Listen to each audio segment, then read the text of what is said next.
Today, IEDC brings you our third and final economic recovery briefing for communities affected by Hurricane Ida. Hurricane Ida made landfall in the US almost a month ago, actually, a month ago today, resulting in over 80 deaths in the US and costing an estimated $95 billion in damage. Today's session speaks in particular to those of you in southeastern states, but we will also focus on broader recovery topics as economic developers nationwide face increasing demands in dealing with national disasters. In this forum, senior leadership from the Economic Development Administration, or EDA, and other federal entities will join regional disaster recovery specialists to discuss the resources available to jumpstart the recovery process. There will be 3 1 to 1.5 hour sessions during this briefing, so you should feel free to attend any of the sessions or drop in and out if you can't attend the whole event.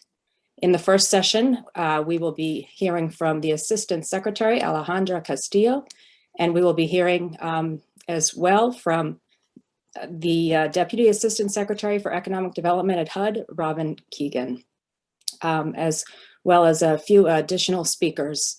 So we encourage you to stay through this session and indeed attend the following sessions.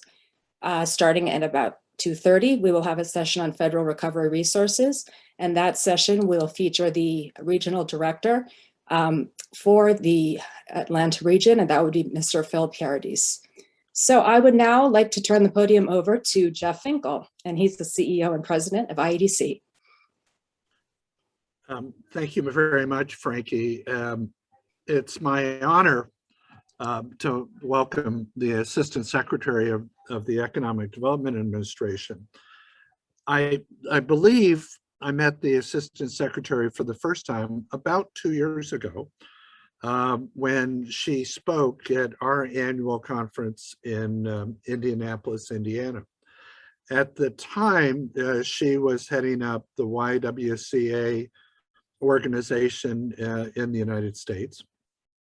And she had had extensive economic development experience before she went over to head up the YWCA. She headed up the Minority Business Development Agency. She had held positions at the White House and the International Trade Administration. Frankly, I didn't get to know her that well when we were talking briefly in Indiana, but I've gotten to know her much better over the last several months. This time, as the new administration was starting, I chose to be a little bold, and I wanted to talk to anybody that I heard whose name was being considered as Assistant Secretary for EDA. And I called the Assistant Secretary, then a candidate for Assistant Secretary, and as I did with several of them, and I was very impressed. Alejandra was prepared for the job. She knew what the job was. She knew the challenges at getting confirmed. She knew the challenges of getting selected by the White House. Of the people I talked to, and she was the most organized, and there was no doubt in my mind that she was going to become the appointee of the president to the Economic Development Administration. I think those of us who work with EDA will be glad she's there, and she understands both the issues around dealing with the pandemic and the money that she's been entrusted with to help the country come out of the economic recovery out of the pandemic. And she also is aware of the issues around dealing with disasters and the issues around Ida in specific. We should all feel comfortable, and it's my honor to welcome the Assistant Secretary to join us today and to share some of her thoughts about how we're going to go about as a nation addressing these difficult issues around Hurricane Ida. Jeff, thank you so much. You probably are seeing me smile because you indeed were bold, and I appreciate that. I appreciate that specifically when I got an email from you about your intel, which I have also grown to not only value, but rely on. So I want to thank you and IEDC for the incredible work that you do. And I also want to thank the EDA staff. You know, they're on this Zoom call as well, but most importantly, including Deputy Assistant Secretary for Policy, Michelle Chang, and our Regional Director, Jorge Ayala and Phil Paradise, who have participated in this informative web series this week. The Restore Your Economy Hurricane Ida webinar series provided an excellent opportunity for us to come together, share some critical recovery resources, and make important connections that will help us achieve better resilience outcome in impacted area. The EDA and IEDC partnership strongly supports these goals. EDA's Atlanta Regional Office has partnered with IEDC since 2017 to support long-term economic recovery in the aftermath of natural disasters, which unfortunately are happening much more frequently and much more severely. And as you know, Phil, in response to Hurricane Irma, Matthew, Irene, Florence, and Michael impacted the Atlanta region, EDA has provided critical funding totaling over $700,000 to IEDC. This has supported IEDC-driven initiatives in Florida, Georgia, North and South Carolina. This work was extremely beneficial to impacted communities in assessing economic recovery needs. And IEDC facilitated matching volunteer disaster experience economic development professionals with impacted communities. I want to take a minute just to say that obviously this partnership is critical. It's been around for a long time, and I hope that it will only continue to strengthen. But I also want to take a moment to say that it is in this partnership that we will also continue to educate and inform our stakeholders as well as our decision makers, and those decision makers are mostly in Congress, so that this work is not episodic, but it can continue. One of the challenges that we face is that, and I'm going to speak as a New Yorker, sometimes we're funded, sometimes we're not. And what I and my colleagues at EDA really are trying to do is to make sure that EDA continues to be at the forefront when thinking about recovery and those dollars that are so essential to our partners, specifically those in this webinar, as we move forward. So that is one task that, Jeff, as you know, I've been in DC for almost 3 decades, and we need to work together and continue to work together to basically inform, educate, and move the needle. But I also want to talk about what's in front of us. If you allow me to just depart a bit from the core of this conversation and also talk about the American Rescue Plan. And I mentioned at the beginning, Michelle Chang, who has been really driving the American Rescue Plan and the 6 different grants under that. And just for purposes, forgive me if you all know this, which I'm sure you do, but I think it's important to make sure that we emphasize what the American Rescue Plan has provided, which is $3 billion in grants. And those 6, I'm going to kind of go through them very quickly. One of them is the Buildback Better Regional Challenge, which is an investment of $1 billion in up to 30 regions to capitalize on American ingenuity and American workers by providing a transformational investment to regions across the country. These are grants that are going to be anywhere between $30 to $60 million. We're looking at bringing together to the fold as many partners. This is really pushing the concept of regional economic development, but also doing it with the nonprofit, the private sector, the public sector, universities and community colleges, philanthropy. So we're looking at as many proposals that are strong and can underscore what we're trying to do in terms of regional economic development. The deadline for that is October 19th. And it doesn't have to be a full-fledged implementation of the proposal, but the first process is going to be just that concept and that idea. So please be mindful, October 19th as a deadline. The other one that I want to underscore is the Good Jobs Challenge, which allocates $500 million towards industry-led workforce training programs to help get Americans, particularly women, people of color, and those in underserved communities, back to work in good paying jobs. I also want to say that $500 million is also dedicated to economic adjustment assistance into our communities. These grants will help hundreds of communities across the nation plan, build, innovate, and put people back to work through projects tailored to meet local needs. Indigenous communities, for the first time, $100 million has been designated to develop and execute economic development projects that need recovery from the pandemic and build economies for the future. I'll also say that just last week we had a rule change, which is critical, and we want to make sure that Indigenous communities are not only accessing these dollars, but also leveraging all of EDA's grants. As you know, travel and tourism and outdoor recreations were very hit by the pandemic.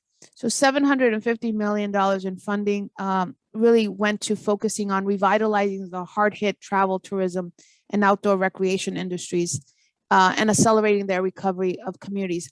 510 of that 750 million went directly to states in non-competitive grants, but the remaining dollars, $240 million, is still available in terms of competitive grants in that area. $90 million in statewide planning, research, and network grants, which include funding for state planning efforts, and of particular interest to you, grants to build communities of practice to extend technical assistance to support EDA's work with grantees. And then just finally, coal communities, our commitment to coal communities. We've allocated $300 million to ensure support for these communities as they recover from the pandemic and create new jobs and opportunities, including those through the creation or expansion of a new industry in the sector. Phil, I took this moment to highlight those 6 grants because not only do we need to talk about the work that we're doing in terms of climate change, the natural disasters that are happening, but I also want to invite those who are on this Zoom call to make sure that you're leveraging all of EDA's assets and all of EDA's resources. And Jorge Ayala and Phil Paradise in Austin and in Atlanta region, respectively, are truly amazing partners here. So I'm going to stop there. I don't want to hijack the agenda, but I did want to, at a minimum, let you know the resources that we have and how we're trying to couple these to support disaster relief in so many ways.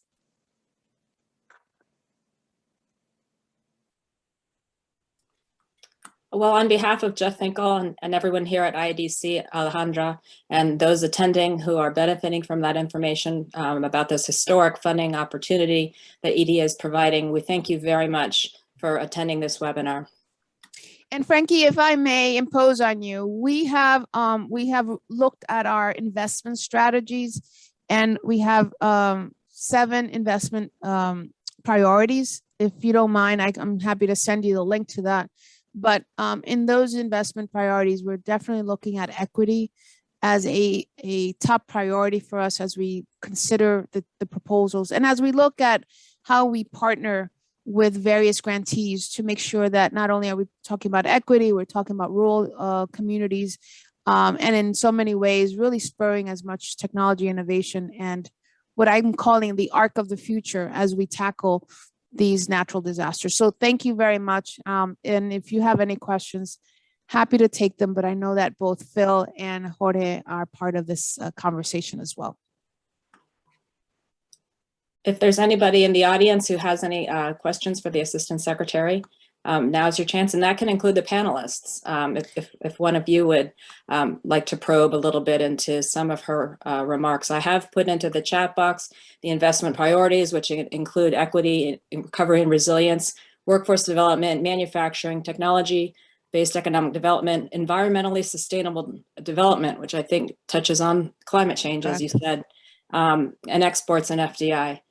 Does anyone have any questions for the Assistant Secretary?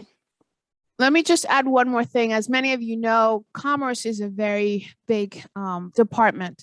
We have 12 different agencies, and within commerce is also one of our sister agencies, NOAA, National Oceanic and Atmospheric Administration. We're working closely with NOAA. We are actually going to have a panel conversation, I believe, next week or the week after with Dr. Spinrad, who is the head of NOAA, to talk about the blue economy. So again, these are the type of conversations that we're having, but more than conversations, it's also strategy, implementation, looking at new programs. And also, I will say, as many of you know, really monitoring closely what's happening with the reconciliation discussion on Capitol Hill. I encourage you all to continue to see what unfolds.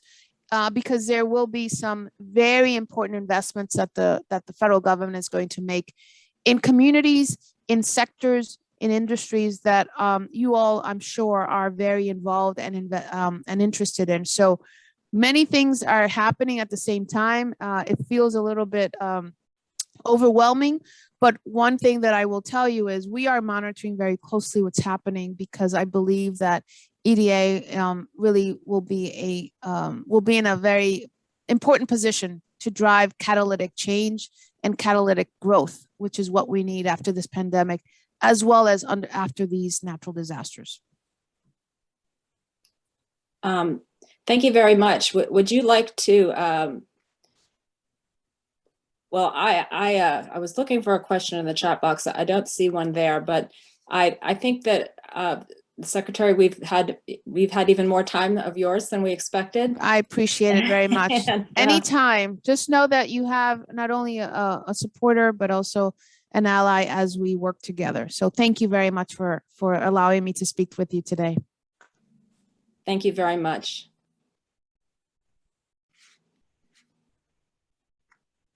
Okay, well, that was a real wealth of information and a lot of time that we had from the Assistant Secretary, and I know we all appreciate that.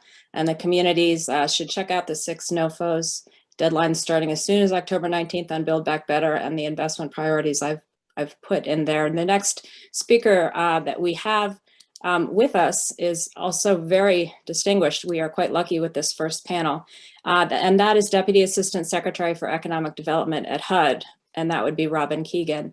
And she is a sought-after policy thought leader and practitioner, and she's committed to transforming communities. She's the former executive director of the Louisiana Recovery Authority and Office of Community Development. She's skilled in solving intractable problems and has a deep-rooted history in New Orleans. And she's led multi-billion-dollar responses to natural and human-caused disasters for communities for the state of Louisiana, New York, California, and the U.S. Virgin Islands. I think among others, it's safe to say. So Robin, with that, the floor is yours.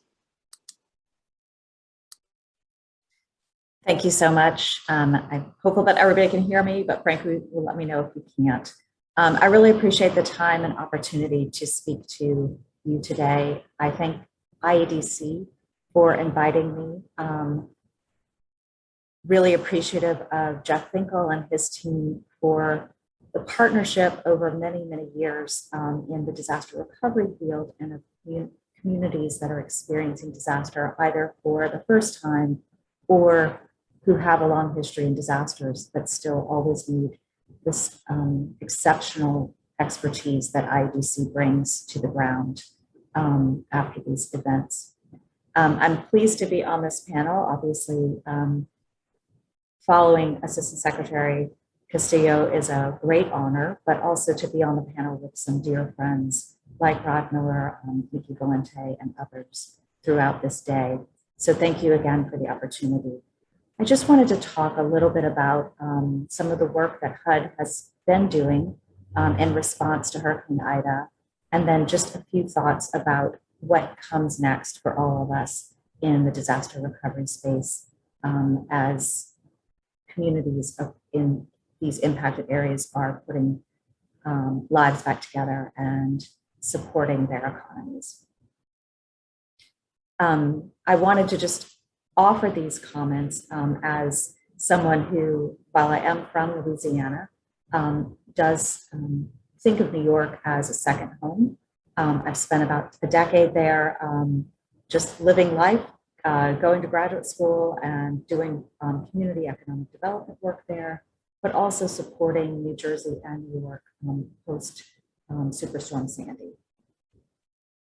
So I appreciate the opportunity to bring some thoughts back to this region in support. I think that many of you who are joining us today understand that HUD's role in long-term disaster recovery does not start without congressional action of appropriation or a supplemental. But that doesn't stop HUD from taking immediate action where we have assets within communities in both our community development block grant funding as well as in our housing funding. Immediately after Hurricane Ida, HUD released a set of regulatory and administrative waivers of federal rules to help the recovery from this catastrophic hurricane. This is one of the largest collections of regulatory and administrative waivers ever issued by the department at one time.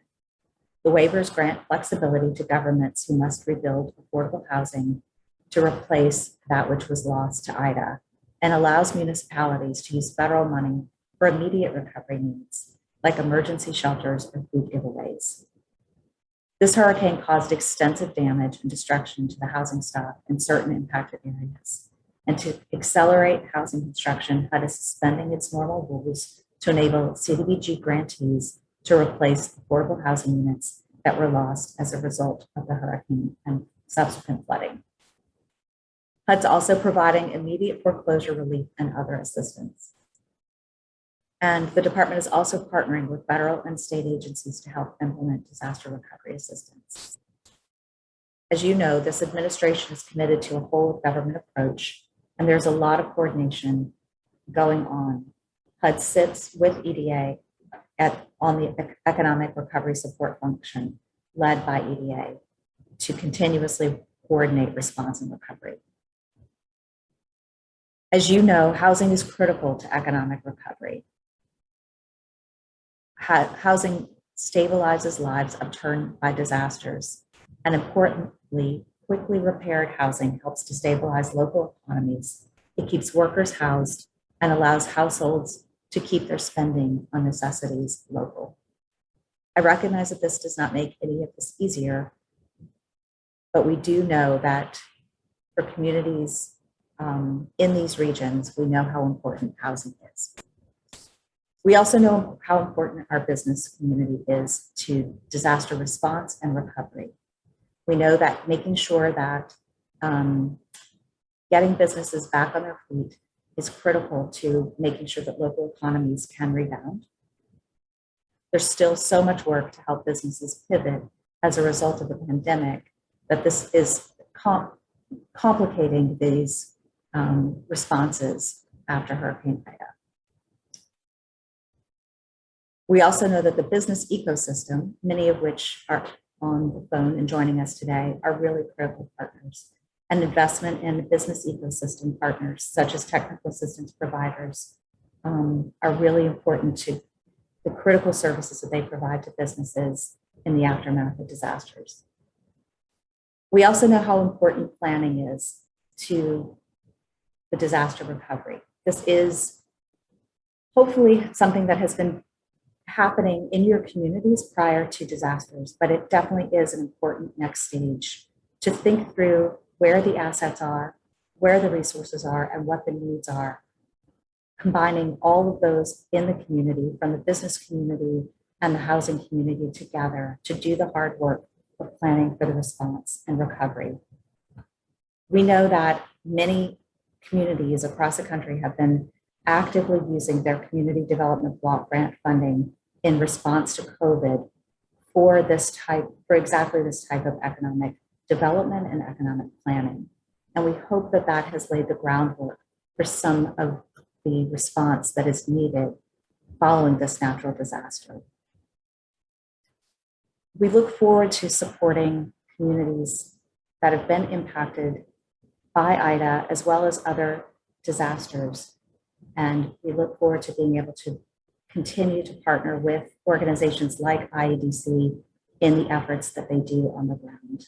And I just want to thank you for the time today and being able to share with you.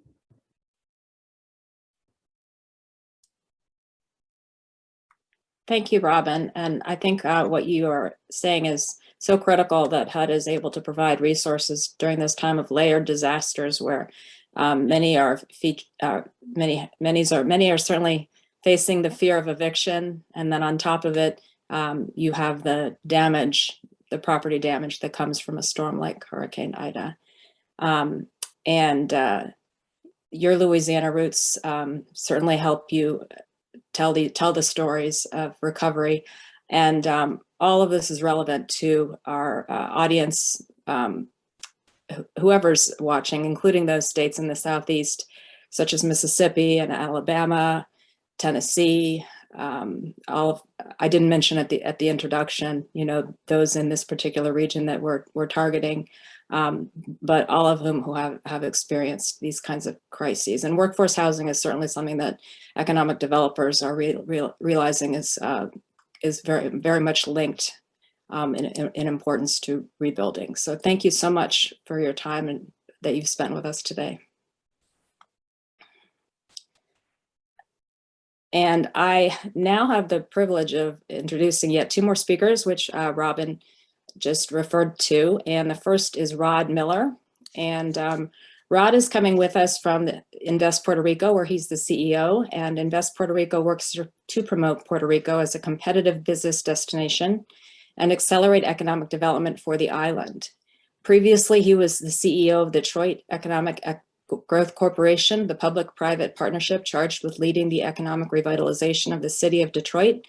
And he also served as the founding president and CEO of the New Orleans Business Alliance, the official economic development organization responsible for ensuring the long-term economic vitality and driving job growth for the city of New Orleans. So Rod knows a lot about resilience, and he's going to tell us about some of those stories now. So Rod, please begin. Thank you.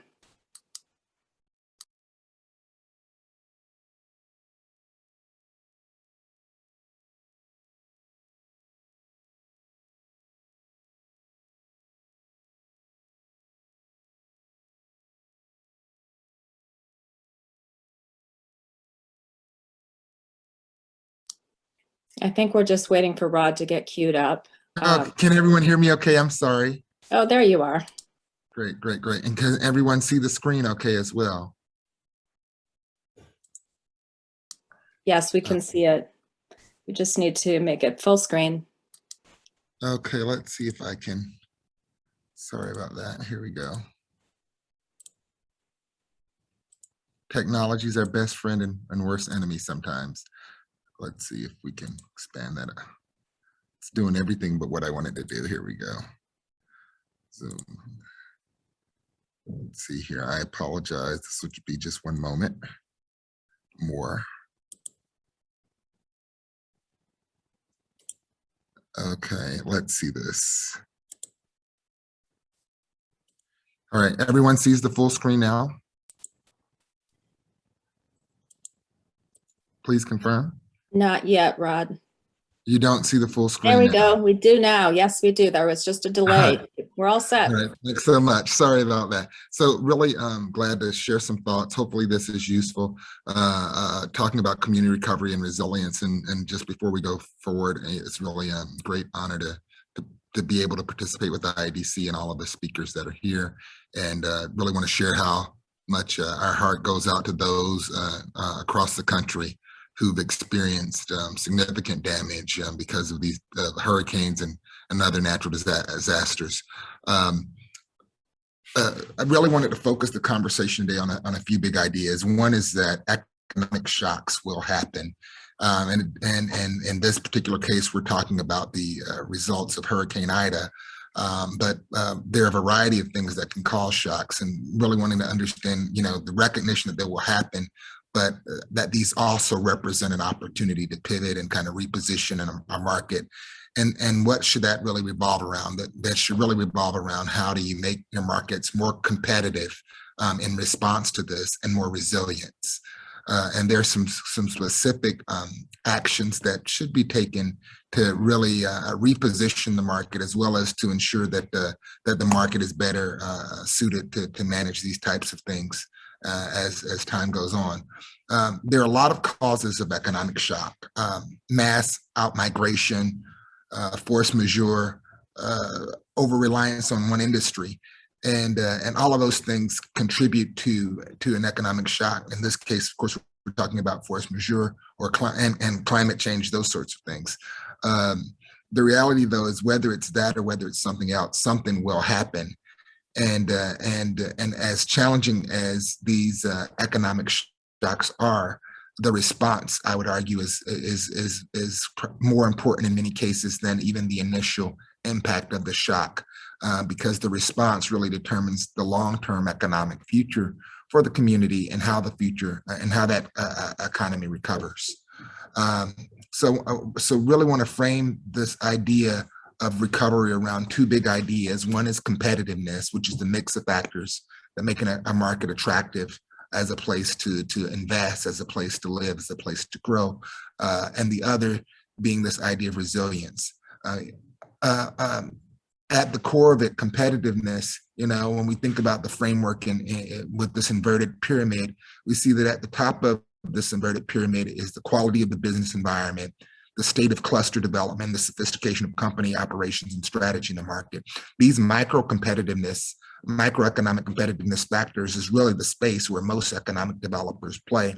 Our ability to impact kind of local decisions, the local policy environment and business environment to drive long-term growth. And as awful as these economic shocks are, they do represent singular opportunities to make a hard pivot and reposition the economy. And in the microeconomic space is really where economic developers play. Of course, at the macroeconomic level, we're talking about sound monetary and fiscal policy, human development, and political institutions. And then, of course, every community has a set of assets that really serve as the foundation. And the question is, how do those assets develop, change? How are we investing in those assets over time to actually shift the conversation coming out of a disaster towards what is the economy that we've had in the past and what is the economy that we want to have in the future, recognizing that in the recovery process that the past economy isn't necessarily indicative. I'll be actually a little more blunt. The economy prior to these shocks will be different than the economies coming out of these shocks, even after recovery. And so a recognition of that and how you actually leverage your assets to make that pivot is critical.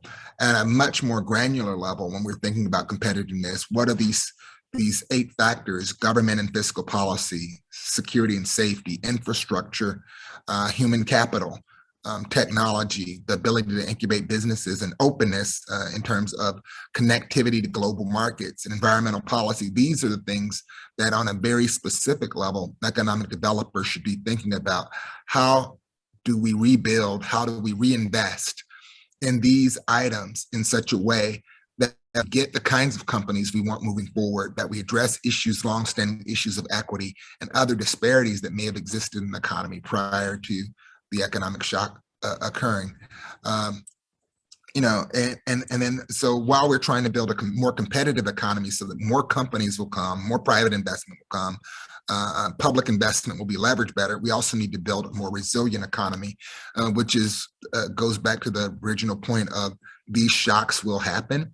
And I think what COVID really underscored is that there was no community that's immune to shocks. There are a variety of risks, and one can never anticipate the whole gamut of risk that exists. However, there are some risks that we do know that unfortunately will come.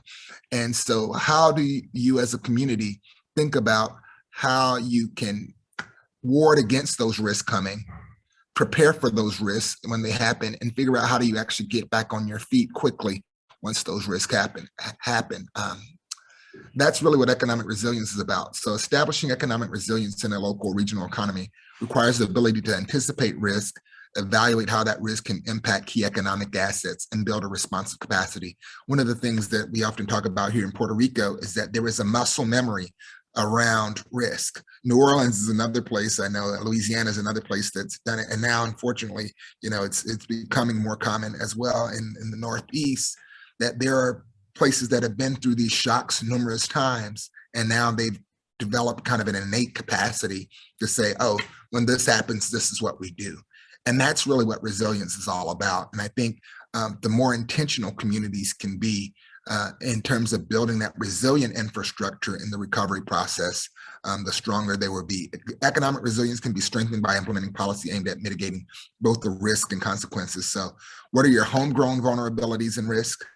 And then what are the what if policies when this happens? What is it that your market can do to respond effectively and move the needle forward?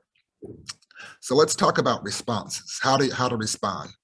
Well, there are really 4 phases that we like to think of in terms of how to respond to disasters. One is there's this level of disaster or decline, and I call it disaster decline because in these cases we're talking about a finite instance of a hurricane. But in many cases, economic shocks are the byproduct of a long-term decline, population decline, industry decline, those sorts of things. So there's this period of decline. And in a case of a hurricane, it's very clear that this happened and there needs to be a response. Sometimes that isn't as clear when there are more other types of factors leading to that decline. But there has to be a recognition, number one, that things have happened and that there needs to be a response. Without that recognition, you can't really move forward. And without that engagement and saying, okay, we have to address this intentionally, a market can't move forward. And then there's this period of recovery, which is how do we rebuild? And then in that process of recovery, right alongside that goes this idea of resilience, rebuilding in a way that we minimize the risk of these future shocks happening or being not being prepared for those shocks. These are the 6 steps to recovery. So first one being assess and triage. When things happen, there needs to be an immediate response that says, what is our, what just happened here? How bad is the damage? And how do we actually stop the bleeding?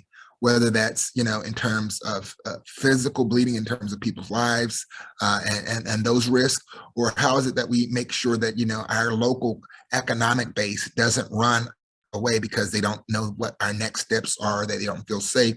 So that idea of quickly assessing the situation is saying, okay, what are the companies that are going to be most impacted? Who are the people that are going to be most impacted by this? And how do we ensure that those folks understand what our response is going to be and why our market remains the place and that we need them as part of this process? The second step is unify and unite. And we saw this in New Orleans after Katrina, and we saw it here in Puerto Rico after Maria, which is that it really didn't matter what parts of the community, what business sector people came together to figure out, okay, this is about our market. And one of the things that has to happen in this recovery process is that the networks that are the traditional networks, they need to come together, but they also need to pull in others in order to figure out how to make as robust recovery as possible. No one entity, and not one sector, and not one a line of organization actually controls all of the threads needed to actually have a comprehensive recovery. That's no mayors of any city, no one company, no one nonprofit organization. There has to be a coming together to best manage risk and manage resources and figure out how to build back better. You got to tell the story. When the story isn't told, the national media loves salacious stories. They love to tell of the gloom and doom. And when that happens, the response really should be, that local community determines what their story is. This is what happened. This is what we understand. These are the risks, and this is how we're moving forward. Being able to leverage the media really kind of prevents leverage the media and tell your own story really allows a narrative to be shaped around where the economy is trying to go, where you're trying to take the economy versus a response of the economy's in trouble. And that's a narrative that I think that economic developers need to own and be aggressive about pushing in their communities. This is what's happened. This is how we're moving forward. And this is why we're ultimately going to be better off, albeit different. We're going to be better off. Identify opportunity and set vision. There needs to be a clear strategy, and it needs to be cross-sectoral. It needs to have accountability embedded in it. That opportunity and vision around what the community can be and how the elements and challenges of the past don't have to be moving forward. It has to be a part of that. The importance of driving strategic investments can't be understated. In many cases, resources flood these markets, and every government agency is its own fiefdom, and a bunch of nonprofits are doing things, and it's not coordinated, and it ends up ultimately not having the optimal impact because of that lack of coordination. So there needs to be clarity around kind of what that coordination looks like, even in the opportunity and vision setting phase. And then in terms of driving strategic investment, how do those investments work in concert to accelerate development so that the redevelopment happens as quickly as possible. Lastly, in the recovery process, kind of the core economic development things that most organizations work on should not be lost. The tactical business retention and expansion, that I would argue would be a first priority, making sure that the companies that are in your market understand what resources are available to them and what support's going to be offered long-term to help those segments of the economy remain strong, their workers get back to work. Small business and entrepreneurship, again, it's one of those areas that has to be addressed because we know when big businesses hurt, small businesses are in much worse shape. And without a focus on those kind of core activities of BRE and small business and entrepreneurship, I would say any economic development strategy coming out of these kind of disasters is in big trouble. Corporate attraction, of course, this goes back to the idea of telling the story, this important idea of being able to frame a narrative that positions you for long-term growth and making the right investments from a real estate and planning perspective so you have the infrastructure for that growth is going to be key. In closing, I'll share a few key lessons that I think are important to keep top of mind. Number one is that the private sector needs to lead. They need to drive the recovery conversation and ensure accountability. Why? Because public officials only see about that far in front of their faces because they're on a 4-year cycle. We know that the investment that's needed and these recoveries are going to take longer than 4 years. They're going to take probably more than 10 years.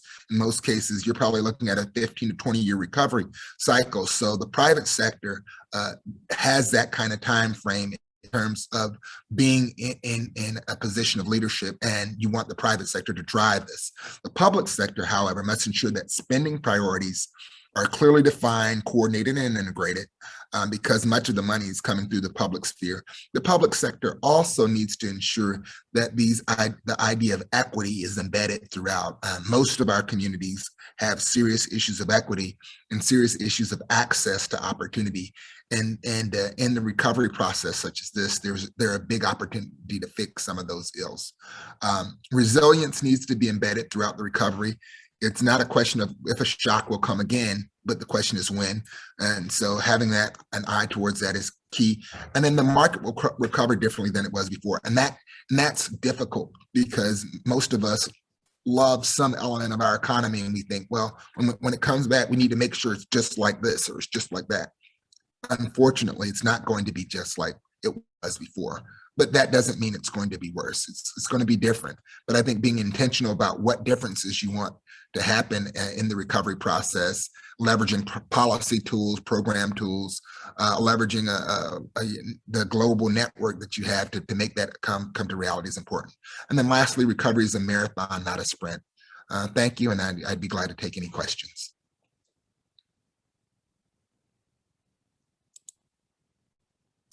Well, I think now we can go ahead and ask some questions. We are going to hear from Mickey Valente too, but Mickey, you can certainly join and answer questions as well.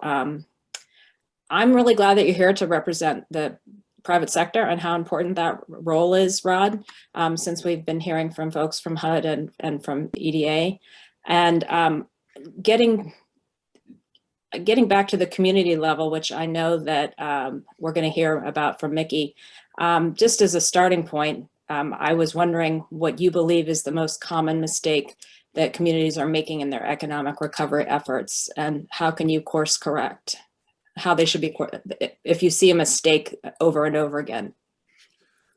Yeah, the biggest mistake is there's such a rush to action that many times that the moves aren't strategic moves. And I think this and that's kind of mistake one. And I guess that's the byproduct of the rush to action, not having actually a conversation with those that are going to be driving the long-term viability of these communities. I think there's a sense of urgency around motion, but having that conversation between the public sector leadership, the private sector, and the nonprofit leadership is an important element, even before deploying significant funds to push things forward. Because I think many times there are opportunities in terms of infrastructure investment, there are opportunities in terms of housing and other things that when there's just like, oh, let's figure out how to fix what we had, that there's money lost in that process in terms of efficiency. And I think that there are opportunities lost as well. So that first step of bringing together the key leadership to talk about what kind of community you want to have moving forward is a critical step. Okay, great. Mickey, if I could maybe put you on the spot, I know you've been on the scene of the California wildfires recently. Of course, you've been in Sandy and Katrina and others. Can you give an example of how you saw a partnership come together effectively at the onset, and who the partners were, and how that got recovery off on the right footing? Yeah, and I understand what Rod's saying. I'll take it another step and say many organizations want to help, that there is a call for action. And one of the biggest challenges I see they have is they haven't thought about this beforehand. So they get into areas that are not their capacity, not their expertise, well-meaning, well-intentioned, but it can be a real challenge for the community if you have organizations playing roles that they should not play. And then those gaps stay open because you're not allocating the resources the way they need to be allocated. In California, actually, Frankie, I did see some good activity with Paradise. Most of you probably heard about Paradise. It was the town that was destroyed in the Camp Fire about 3 years ago in California. And Mickey, you can turn your camera on if you'd like, so we can. I haven't properly introduced you, so that's partially my fault, but. Okay. They immediately put together a team, but the interesting part about the team for Butte County, which is where Paradise is located, is they already existed. They already worked together regularly on economic development projects, workforce projects. They had the chambers involved, the academic institutions, everybody was already at the table. So the county economic developer could make a phone call to a few folks and say, we need to meet today, figure out what we're going to do, how we're going to handle that. And I think that was one of the biggest assets they had throughout the process, because all of those partners are still engaged. They took different roles at different times where it was needed, but they're still engaged. And so when I talk in a few minutes, that's why I say, whatever you can do today to better prepare that coalition and bring them together and help them understand they each have a role to play and that they accept and commit to the role they're asked to play, you're going to be much more effective in what you do, especially in those first few days, first few months of recovery. So we all know that we're talking about best practices, but in the absence of equity, where all communities don't have the same baseline, what are the effective ways that regions can build up capacity among resource poor communities, and that EDOs can build capacity among businesses that may have access to capital challenges and other challenges? Rod, do you want to take this first? Could you flesh that out a little bit more? Because I could go in a couple of different directions. Yeah, no, I understand. I guess you were talking about here's a community, and they have to, they're dealing with risks, and they need to develop a strategy for how to face those risks and how to mitigate against those risks. But some communities can't even do a diagnostic because you're talking about an EDO that's a one-stop shop, versus a larger regional EDO. So, how can we build up the capacity among, for example, these smaller EDOs, because not all are created equal? That's a great question. So I'll start with in full disclosure, I'm a board member of the International Economic Development Council. So anything that I say will always elevate the International Economic Development Council, because I do believe that the resources that the IEDC brings is absolutely critical in terms of not only expertise on the ground, but also knowledge around how to address this stuff. The restore-your-economy.org, I think, is the website. So that would be the first thing that I say. But the second kind of more tactical piece of this is that local universities represent a great way to get inexpensive, in many cases, free support for local EDOs that are trying to figure out how to develop these strategies. So I think that the importance of working with your local university can't be overstated. The second piece that I would say is essential is your state government economic development organization should also be able to bring some resources to bear in terms of the strategic planning and support around this. Data is everything. And many times in these conversations, it's about people's ideas. The more things that can be done to kind of make sure you have access to quality data around what's happened in your economy, or data in terms of how your economy was affected by specific threats, I think is a big piece of it. And the approach to developing these strategies should really ensure that they're integrated strategies. So this idea that the public sector really does direct a lot of dollars. The public sector really should have the public interest at heart. So any strategies that are crafted need to understand where those public dollars will go and should go and how, and also how the local residents will benefit from them. The private sector, however, understands what their long-term trajectory is for growth. They understand whether workforce is their biggest issue, or whether infrastructure is their biggest issue, or whether their biggest issue is developing things up and down their supply chain. And that strategy around recovery and resilience needs to be, take those factors into consideration. So that input is vitally important. And I think this idea of transparency in any strategy that's developed, with clear metrics around what performance is and who's responsible for what over time, has to also be a critical part of it. Those things can be outlined through MOUs and other types of agreements. But I think having this on paper to say, this is where our community is trying to go, and this is how the universities can help us get there, the private sector and the public sector is what has to happen. Yeah, I'll only add to that, and I appreciate all Rod's comments. I'll only add to that I'm often surprised, especially in small communities, what they're not aware of in terms of what their resources are in the region. For instance, have they ever really engaged, or do they engage regularly with not just the economic development district, but sometimes they don't have an economic development district, but they normally do have a regional planning council or a council of governments or something along those lines that does this every day. They deal with the data, they model it, they look at what the land use issues are. They can be a major resource, especially in scenario planning, if they want to talk about what if this happened, what if that happened. Workforce development boards hold a wealth of data and information about employers, about the workforce. They work with the Dun & Bradstreet to monitor what's going on in the community. And this happened in Butte County that I just mentioned with Paradise. They are still monitoring today the financial activity of the businesses that left there. Once they came back, how are they, what level are they operating today? Have they closed? And they can look at the activity, that type of information, because a lot of the information you get from the federal government is historical information. It's not current. It doesn't tell you after the event what's going on, but there are resources for that. So I think the more you can educate yourself, if you're in that community, about what resources are there and who to go to for what, can make a huge difference. And there is so much data, as you point out, Mickey, and we know, and the importance of having those baseline metrics so that you can measure the impact, as Rod is indicating, is so crucial.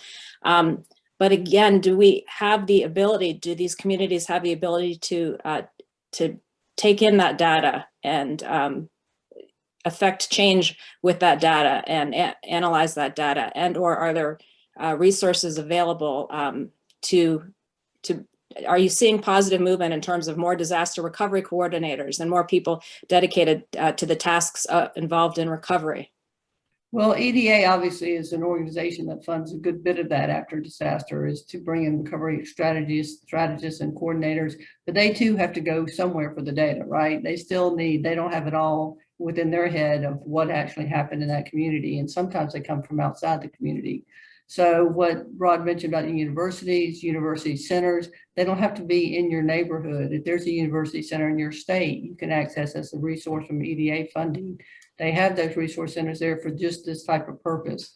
But I've got to go back to the Regional Planning Council and workforce boards. Those regional institutions have a lot of access to data and current data and historical data, and they will. Now, the key, and no one's mentioned here yet, and I think that's, we have a challenge in discussing this part of it. It's all about money. They might tell you, we can run that scenario for you, or we can look at that issue, but it's going to cost money. Who's going to give us a grant for that? Who's going to apply for that grant? And that gets back to, do you have grant managers and grant writers that you have on hand to do that type of work for you quickly, and to manage the grant if you should get it?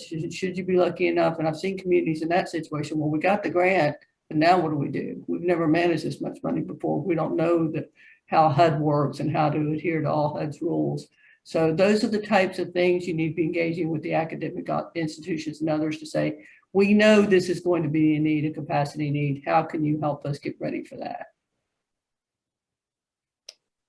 Yeah, there certainly are ends of the spectrum. On the one hand, there's communities that are using IMPLAN and REMI to model impact analyses. And on the other side, there are communities that have absolutely no preparedness strategy whatsoever. So we do have a question in the chat box, which is, how would you manage agencies at arm's length of government EDOs that are wanting to change their focus of programming and deliver new services that are already being offered by the EDOs and economic recovery? So I guess this is about redundancy, or well, let me have the panelists interpret it and answer it. I'll hop in. I mean, this is an interesting question, because I think this is the behind the curtain conversation, which is that the funding comes to do specific stuff. And so what happens in many communities is that everyone wants to run to where the funding is, whether it's the capacity or the ability of that organization to do it or not. They know that there's money for this, so maybe we should do this, or maybe we should do that. I think part of the difficult conversation, which is, I do believe it's a conversation, is when you look at the work that's being done, what's the caliber of the work that's already being done? Is there capacity? Is it a thing of building up the organization that's already doing the work and giving them additional capacity? Or is it a case where the organization that's doing the work isn't the best one suited? That's part one. This part two of that is, what is the work? Because in many cases, we find that communities will say, or organizations will say, oh, I'm working on small business, and they're working on small business as well. That means a whole lot of, that can mean a zillion different things. So I think understanding kind of how to split out the responsibilities. Yes, organization A is working on workforce development, but they're focused on 19-year-old Rod Miller who's dropped out of school, who may have a young child and is trying to figure out how to get in workforce. Organization B may be focused on trying to figure out how to get people trained in IT to meet the demands of a growing IT segment. And so understanding, or one company may be funding investors that are startup companies that are startup companies, and others may be working with more. So really trying to divide out where are the priorities, number one, and who's best suited to actually lead that work, and what the work actually is a critical part of that. But the difficult piece is that communities have to be honest about, there is a limited amount of funding, and the funding is for A or for B. Who's best suited to carry out A or B? Yeah, and this goes back to my idea of, if you don't know what these other organizations do, you better learn it now. Because if you want to lead an effort and there's another organization that does that, it's quite embarrassing to apply to an agency and say, we're going to do X, Y, and Z. And it's like, well, there's already an organization that does that, and that we fund for that. But more importantly, I think the agencies can do a lot, and I think they're starting to try to now, to encourage that kind of collaboration. So they should come back and say, it's great, Chamber X or whatever, that you want to do this, but were you aware there's a workforce group in your community that does that? Now there's a way you might enhance what they do. Let's talk about it. Could you guys collaborate on this? I mean, they're doing the best they can to take the funding to encourage communities to have collaborative efforts, rather than even regions to have collaborative efforts. And I think that's where it goes, because an EDO may be a great EDO, but they don't deal with tourism issues. So if they're going to help with tourism marketing strategy, they better have their tourism board on the team and others that can help with that. So I think sometimes the agencies or private funders who fund these efforts need to come back and say, wait a minute, we see a gap here. We see a missing player. We don't see a real collaborative effort here.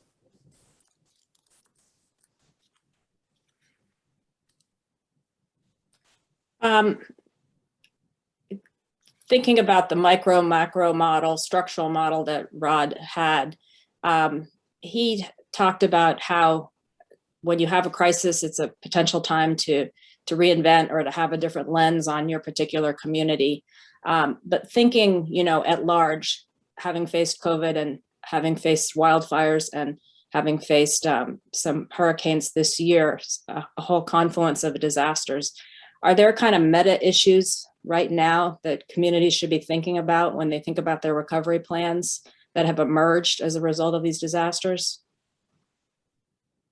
I think there's a capacity issue. I think there's a lot of burnout now from not only economic development organizations, but others who've been dealing with COVID now for 2 years.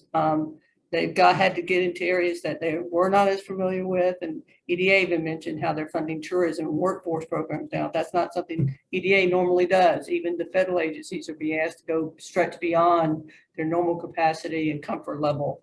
So I think there's a lot of that, and there's new organizations, as Rod kind of alluded to, that have popped up saying there's funding here, I want some of it. So who are those real institutions? So I think if you're the administrator for a county or you're a city mayor, it's kind of up to you to step back and say, who are the players here and who do we really need? And what's the capacity of our community? Because right now I think there's a lot of burnout, and it's going to be hard to get new engagement if you don't have the right players on board to determine what's needed and where the gaps are. I completely agree with everything Nikki said.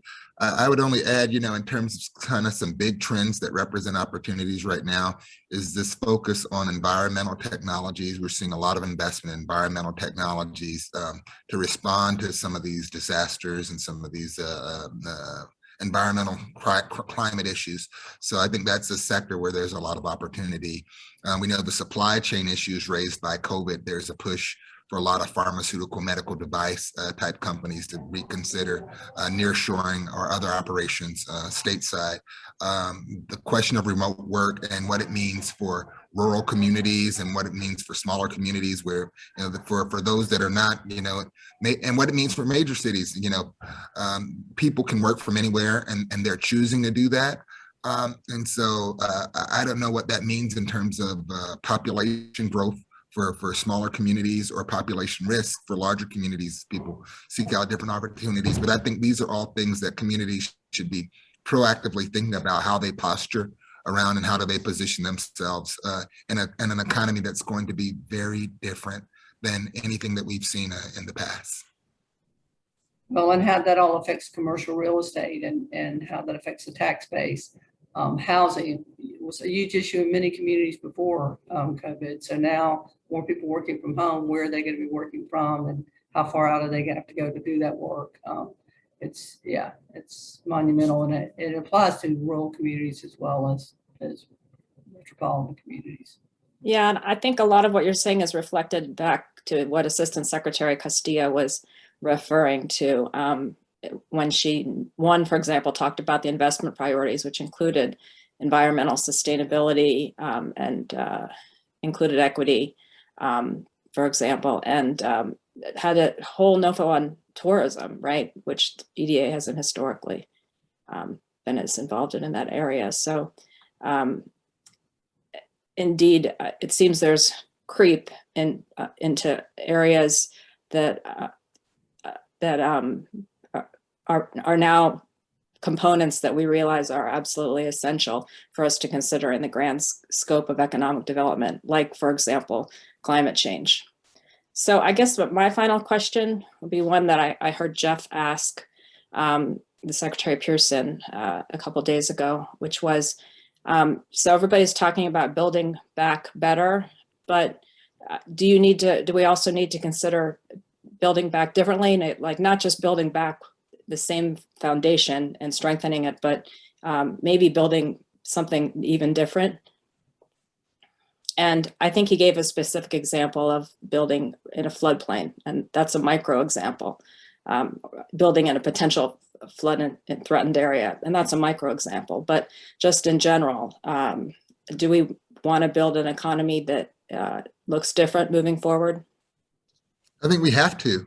I mean, just starting with the infrastructure question, the U.S. lags the rest of the developed world in terms of our infrastructure investments, the type of infrastructure we're looking at. So there's no reason to go and build, last generation infrastructure, whether it's related to water, sewer management, whether it's related to transportation. We've got to really think long and hard about what kind of infrastructure we're putting in and whether it's infrastructure that's going to position us to lead. I think that's a big opportunity. In the case of New Orleans after Hurricane Katrina, it was seen as an opportunity to really address the issue of schools and education. And I also think we've got a lot of work to do on that front. And sometime in these rebuilding processes, it creates an opportunity to address, the most important issue, which is talent development, and think about that very, very differently. I think the communities that think about things those ways will be much further. And there are many others, but the last one I would say is this idea of regionalism. There tends to be a lot of competition in regions, and regionalism, all old things become new again. I mean, we've been talking about regionalism for 30 years, at least. And I think re-examining regionalism and how regions work and how regions should work together to build a stronger economy for everyone is a big opportunity that also needs to be a part of the building back process. Mickey, what would you say about how to build back? Well, I think there's been some collaborative efforts done because of COVID, because of the national scope of it and the effect on all industry sectors that's happened. So I think finding champions that you didn't have in the past, for instance, and I'll give you Florida as an example. Tourism is such a large base of our industry sector. You're never more than about 60 miles from the coast anywhere you are in Florida. So this is an issue you have to deal with on a regular basis. So you would think it'd be a topic of conversation in every economic development organization, every tourism organization, but it's not. Never has been. It's been a taboo discussion. Hopefully now there's been some collaborative efforts that we can have some more honest conversations about what does that mean in the tourism industry. They do have a horse in this race. And what does that mean to the economic development organizations and the type of industry? So you still see a lot of communities trying to recruit industries that aren't really fit for their land use or for their natural resources ability and their availability of water and other resources. So I think we need to use this as an opportunity to have some real conversations. If we've made these friendships among these different organizations, now we need to sit down and talk about where do we go from here, because COVID is one thing, but we're dealing with, the future of our communities, and can we start having some more collaborative discussions and have collaborative answers to our challenges? That may sound Pollyannish, but it's true. I mean, these discussions just don't happen normally.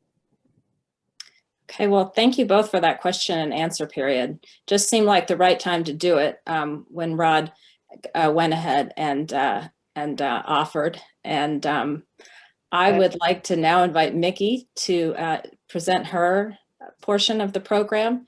And I know you may have covered some of it, Mickey, but I also know that you are a font of information. So please, why don't you just go ahead and share what you think is relevant for the audience. And then after we hear from Mickey, we are going to go ahead and take a break. I will let everybody know that I normally give a little presentation that talks about IDC's volunteer services, because we've deployed more than 300 volunteers around the country, I should say assignments since Katrina, doing a disaster recovery. And we're active in 20 states and territories. And I don't want to just do a sales pitch, but we've learned from the communities, and from our members are the ones who do this service by going to the communities, because they have expertise and they're able to use that expertise, which is in demand by the communities. So the presentation was going to be a little bit along those lines. And what I'm going to do is give it at the end of our third block. So Mickey's going to talk, followed by a break. Then we're going to start again at 2:30.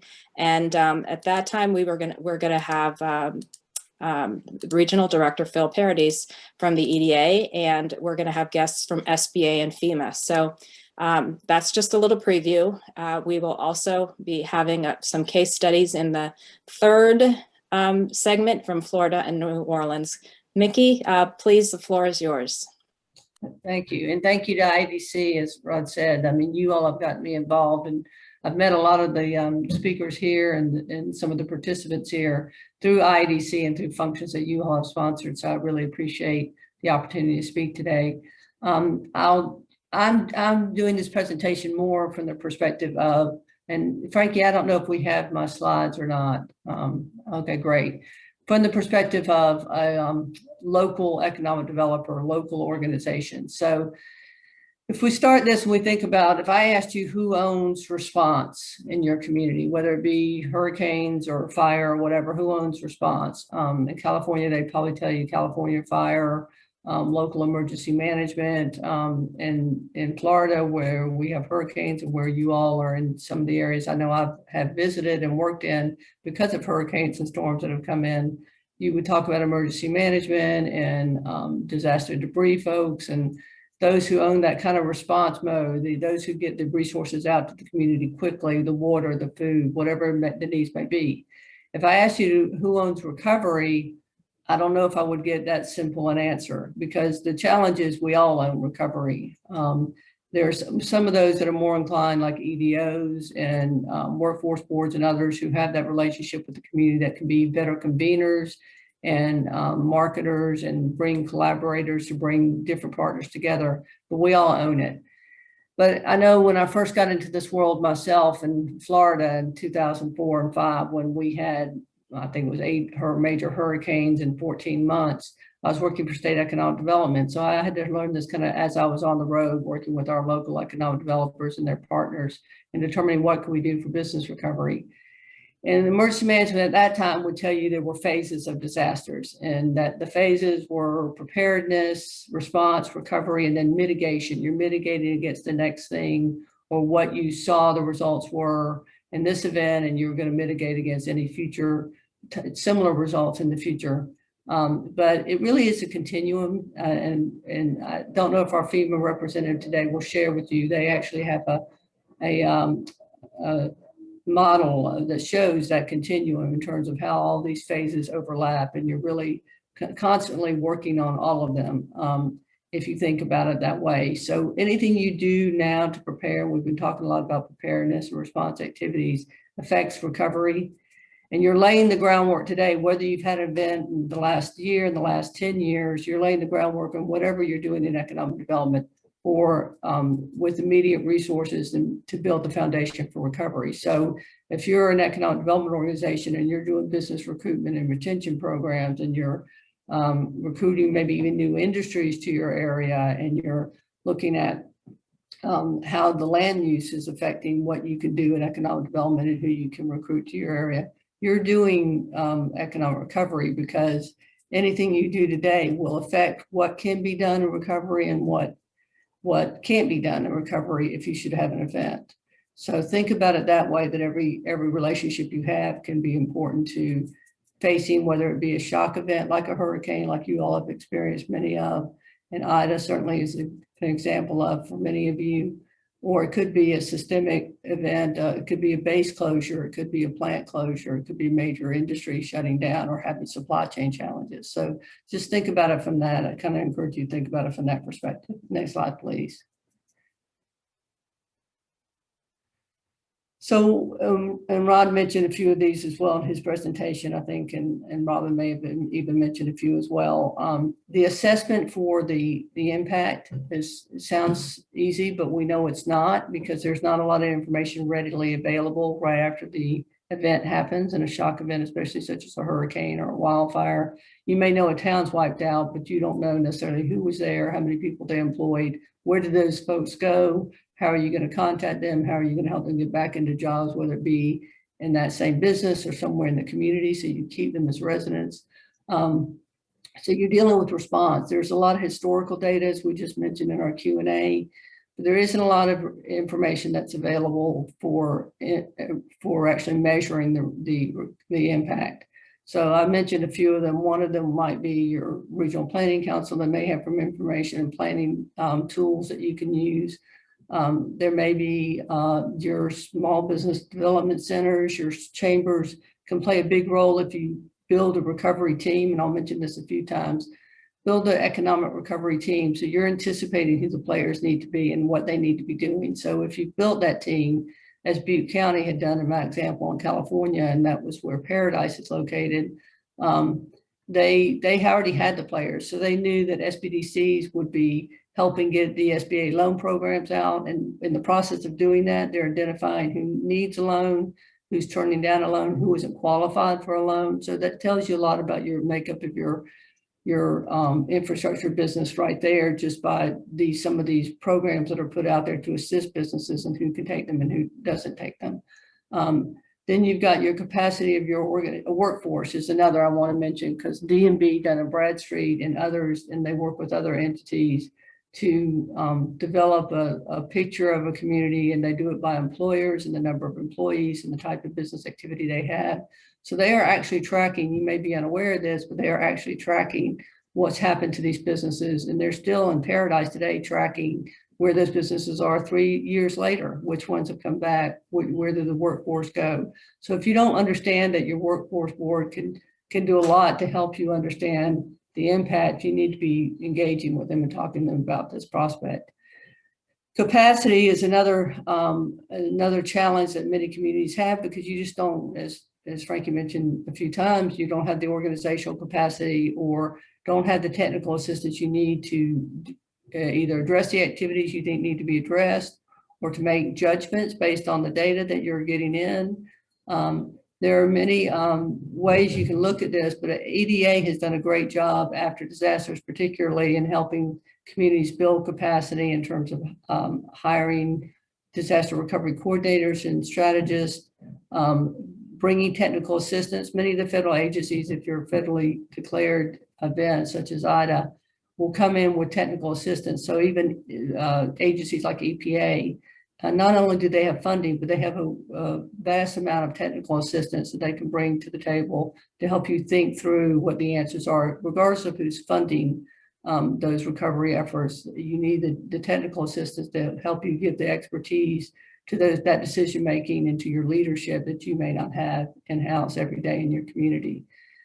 And the resources. So you need to understand the federal, state, local, and private resources. And I think many communities don't understand the private resources and don't necessarily engage some of those private resources. So for instance, if you don't have a community foundation in your area, where is the nearest community foundation? Have you had a conversation with them about, okay, should something happen here and we'd like to collect donations for businesses and business recovery and economic recovery, could you all take that money in? Could you be our fiscal agent for that money? Could you help us determine a plan of how we'll distribute that money and what the accountability needs to be to distribute that money? So having these conversations and understanding what the resources actually are.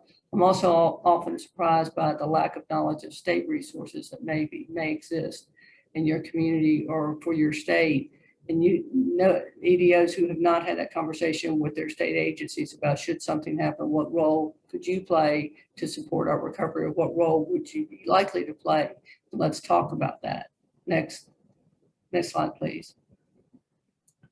And I didn't mention documentation on that previous slide, but documenting whatever you're doing is essential, because agencies, private sector, whoever's helping you assist, whether it's with funding or technical assistance or just organizational capacity, lending you some experts who can sit on your staff and help you make some of these decisions because of their past experience with crisis management or whatever, that all counts toward your ability to match funds from federal agencies perhaps, or to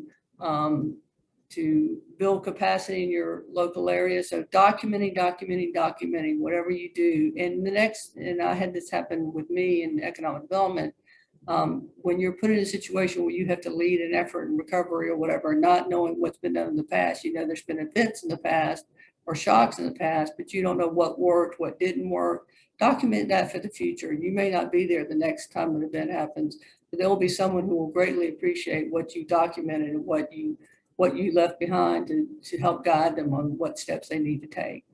And build your capital. And we hear a lot about financial capital after events for obvious reasons. Businesses need the funding workers need the funding, local communities need the tax revenue to come back. But we don't talk a lot about the political capital. Are you building the capital with your leadership now to make hard decisions that they may have to make after an event? We were talking about how do you rebuild? Where do you rebuild? Those are not easy decisions for your local leadership to make. So having that conversation now about what likely may be the concerns and you know how you can back them in making some of these decisions and what you can bring to the table could really help them ease their minds about how they're going to go forward if an event should happen. And the social capital, have you built the relationships with your non-traditional partners, if you will? Do you have the relationship with social services organizations that can help you, you know, in your recovery centers for business or your other activities, bring mental health counselors in? Do you understand the way the social services work and how they can help you identify the most needy communities and how the business community can support those neighborhoods and what businesses exist in some of these communities that you don't maybe normally work in? So building that capital now is essential because you're going to need all of it later after an event happens, as many of you I know already know from your own experience. Next slide, please. So engaging, we hear a lot about inclusiveness now, but it really is about traditional and non-traditional partners. So if I ask you as an economic development organization, who are your traditional partners? I imagine you would name, you know, the academic institutions, the workforce players, the major businesses and employers. But would you also name some of the indigenous community? Would you name some of the minority business organizations? Would you name some of the smaller chambers who deal at a very community level, not necessarily at an urban level or metro area level? Have you convened a broad inclusive community? And I know that this is much easier to say than it is to do, but are you making efforts and strides toward that? Because the more strides you make toward that today, the more buy-in you're going to get if an event occurs and you say, we need everybody to come to the table. You can say everybody needs to come to the table, but they may not feel comfortable at your table. So to the extent you can make them feel comfortable now, and any planning efforts you have, any discussions you have around economic development will only help you in the future. And emergency management is another partner that you may not think of as one of your traditional partners, but you really need to be part of what they do in planning, and they need to be part of what you do. So embracing your emergency management managers and your emergency management director in your county or your city or your community is going to be very important to understanding the way they work and how they prioritize what they do in recovery. And you need to understand that so you can best work together collaboratively. And they need to understand that you need to be at their table too to give them insight on supply chains and economic drivers and those pieces of the community they don't normally deal with as well. And it's a good time to right now take a look at your existing strategies and your priorities in terms of projects. So your regional planning council strategies, or your local economic development strategy, or your comprehensive economic development strategy. Take a look at those and say, if a shock should occur, have we taken this into account? We talk about the airport expansion. Have we taken into account whether that's going to be realistic if we have an event here, or whether we're going to be able to accelerate that expansion if we have an event here, because it's going to be even more important to have that center of transportation. We talk a lot about broadband. So there's a lot of broadband plans on the books in many communities, but an event like this, like IDA or major declaration, could be an opportunity for you to accelerate and move that plan along to expand broadband in your community. So just thinking about that on a regular basis, because when an event occurs, even if it's not a federally declared event, anyone who comes in to help you, whether it's public or private sector, is going to ask you, what were you planning ahead of time? What was your strategy, your growth opportunities? Where can you go from here? So some of them need to be put on hold or maybe don't make sense anymore. What can we help you accelerate to get this economy moving again? Next slide, please. And then we hear build back better, build back stronger. It makes common sense, right? To not just rebuild what you had before. In many communities, as I know Rod talked about, they were suffering before the event, so you don't want to build back to that level. So how do you do that? So are you integrating mitigation? One thing I hear a lot about is asset mapping among economic developers, and that makes perfect sense. You want to know what your assets are, put the best foot forward, and understand what you can build off of, what the strengths are in your community. But I don't hear much about vulnerability mapping. So if you don't understand that this certain industry sector that may be flourishing in your community today has certain supply chain challenges, or if they have a dependency on certain water resources that you have in your community, and those get interrupted, what is that going to mean for their ability to stay there and to continue to grow there?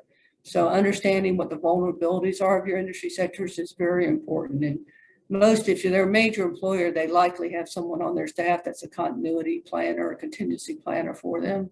Having those folks as some of these non-traditional partners engage in your conversations so you understand how they make decisions, when they make decisions on whether they can return to your community or whether they're going to scale back. I mean, understanding that about your major employers can be essential to your response and recovery when an event occurs. This is also an opportunity when there's a shock event like Ida to leverage your resources. So we talked a lot about COVID, and I know the Assistant Secretary talked a good bit about what EDA is doing with COVID funding and such, but it's just also an opportunity to look at dual programs. So since most businesses and most communities as a national disaster were affected by COVID, is there an opportunity for those resources that have come in to be leveraged with some maybe resources that are coming in because of the Ida destruction? And how can you best play those off so you're not duplicating efforts and you're not using a resource? And we see this a lot, and there's many discussions with FEMA and EDA and other agencies that come in to say, we can't duplicate efforts from federal resources. We also don't want to duplicate what you're doing. We want to use these resources to the best of their ability to extend what you do in recovery. So if you could have used EDA funding for a certain project, but you used CBDG funding for it instead, then that's maybe something you missed out opportunity to use that CDBG funding for. So that's something to think about, understanding how these different programs work and understanding it today and kind of the steady state times, so you know how to better use those resources if they become available. And Rod mentioned this a good bit, so I won't go into much detail, but the Assistant Secretary I know talked a lot about the considering the climate change, sea level rise, some of the common issues, the inclusiveness issue, the leveraging of resources and equity. Part of the reason that she mentioned that and that others will mention that is because these federal agencies, state agencies, private sector even, are going to be asking these questions. How does this integrate mitigation into the project? How are you looking at climate change or sea level rise, or how your community is being affected by these into the projects that you're presenting to us? How are you leveraging your resources? What is the equity? How you address the equity issue? Are you including a broader audience and partners and relationships in your community in these efforts? So you're going to be asked those questions. So being prepared to answer them and to help them understand how you're addressing inclusiveness before they even ask the question can be imperative to your recovery and to how well and how effectively you can recover. So that concludes my comments. I'm happy to take questions, Frankie, and I know you may have some additional comments before we have any more Q&A. I have one. We'll do one question, which means we'll wrap right at 2:30, and then we'll take a 5-minute break. But I want to honor something in the chat box, which is, who should we connect with for supply chain related issues? Would we contact private supply chain agencies or the Big Four accounting firms for assistance? Supply chain, a few ways. I think, first of all, some of your major employers. So I don't know what industry sectors you have, but say, for instance, in the area I live in, we have a lot of financial services companies. We have a lot of medical device producers. So contacting some of those major employers and talking to them about what their supply chain is and where they see the challenges and what could throw them off in their operation, what are they dependent on, is a good way to start. Because obviously, if you don't understand your major employer supply chains, you're certainly not going to be able to understand what some of the smaller businesses depend on. One of the things I'll mention here too that often isn't thought about is, and emergency management is well intended after an event and they want to come in, and often they'll see that the small businesses, the retailers, for instance, are the ones that seem to be suffering the most and were least prepared, didn't have insurance. So they naturally go to them and say, how can we get them reopened? How can we get their employees back? Which obviously is important. But you as an economic developer understand that those businesses are also dependent on these larger businesses that are the primary businesses. And that's the supply chain of your community. So, and the example I like to give is Galveston, where when Ike happened, the medical center was determining when it was a major employer there, the major employer there, and they were determining whether they were going to rebuild their facility there. And the question was, there were a lot of small businesses obviously dependent on that facility, restaurants, dry cleaners, whatever may be, dependent on the employees who come into that center every day. Emergency management wanted to go and open those small employers. And the question was, well, if they decide not to return to business here, have you really done favor for those small businesses who were dependent on them? So I think helping your emergency management and your leadership in that community understand how supply chains work and where the break in supply chains can happen can be essential. So I would say start with your major employers and some of those major industries that you consider the backbone of your community. Great. Okay, thank you so much, Mickey. And you're with Valente Strategies. And we will take a 5-minute break and see you on the other side with representatives from EDA, SBA, and FEMA. Thank you. Thank you.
Greetings, everyone. It's nice that you're back here with us. And this is the second segment of our briefing today on Hurricane Ida. It's the third briefing that IDC has had. And it's directed in a sense to the communities in the southeastern US, which face disasters like many other parts of the US, including floods and wind damage from hurricanes and COVID, which of course strikes all states and territories. But to speak to the Southeast, we have with us today Phil Paradis. He's the director of the Atlanta region of the Economic Development Administration, which encompasses Alabama, Florida, Georgia, Kentucky, Mississippi, North Carolina, South Carolina, and Tennessee. Before I read his bio, I will just let you know the format of this session will be followed by Kathy Cook SBA, of the SBA, and a third speaker, Terry Quarles, who is the Division Director for Region 4, the Recovery Division Director for Region 4 of FEMA. And we will take questions at the end of those three speakers. And we expect the session to go on about an hour and 10, an hour and 15 minutes. So now, without further ado, I'm really very privileged to have with us Mr. Paradis. And he has served as director of the Atlanta Regional Office since 2007.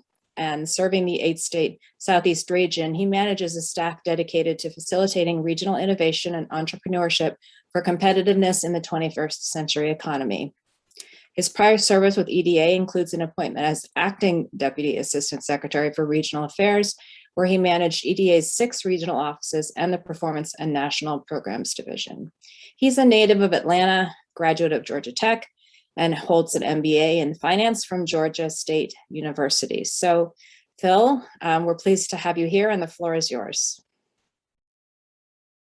Thank you very much, Frankie. I appreciate that. I think it was really good to have Assistant Secretary Castillo on the call today. She provided me a set table to talk about a lot of the programs that EDA is engaged with. And also she referred back to the partnership that EDA has had with IEDC over the years. And I can't tell you how valuable that partnership has been, particularly to our communities in the region that simply are impacted by disasters and need help and guidance and assistance as to where to turn. And the professionals that you have that have volunteered for this, I need to extend my appreciation to them. They have come with prior disaster experience. And so they understand what the community is going through. They understand what the organizations are going through. We also work closely with Mickey in various disasters and on the scene in various disasters, and it's good to see her and hear her. Of course, you've been a forefront, Frankie, in guiding our volunteer work, and we appreciate what you've done. If we can get Todd to crank up the slide, I want to preface this by saying that the Assistant Secretary referenced the American Rescue Plan and the many programs that EDA has under those plans. She gave a good 30,000-foot view of what was going on.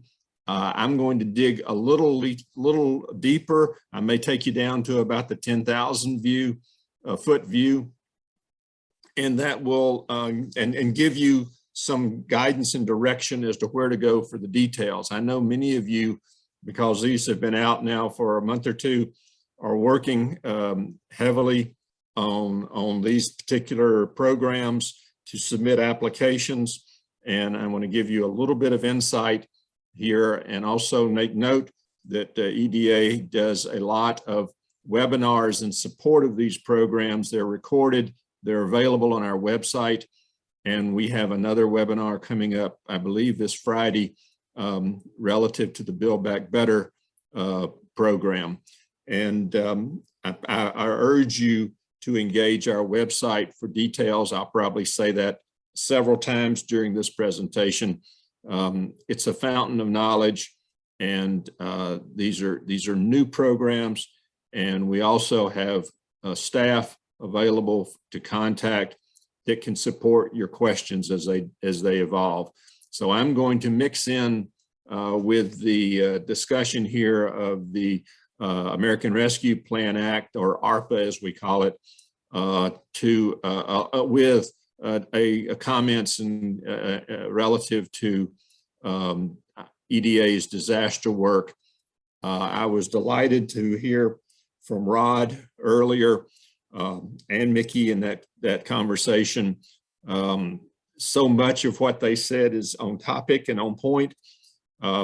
EDA does, through its economic development districts, provide funding for the creation of a regional comprehensive economic development strategy, or CEDS as we call it.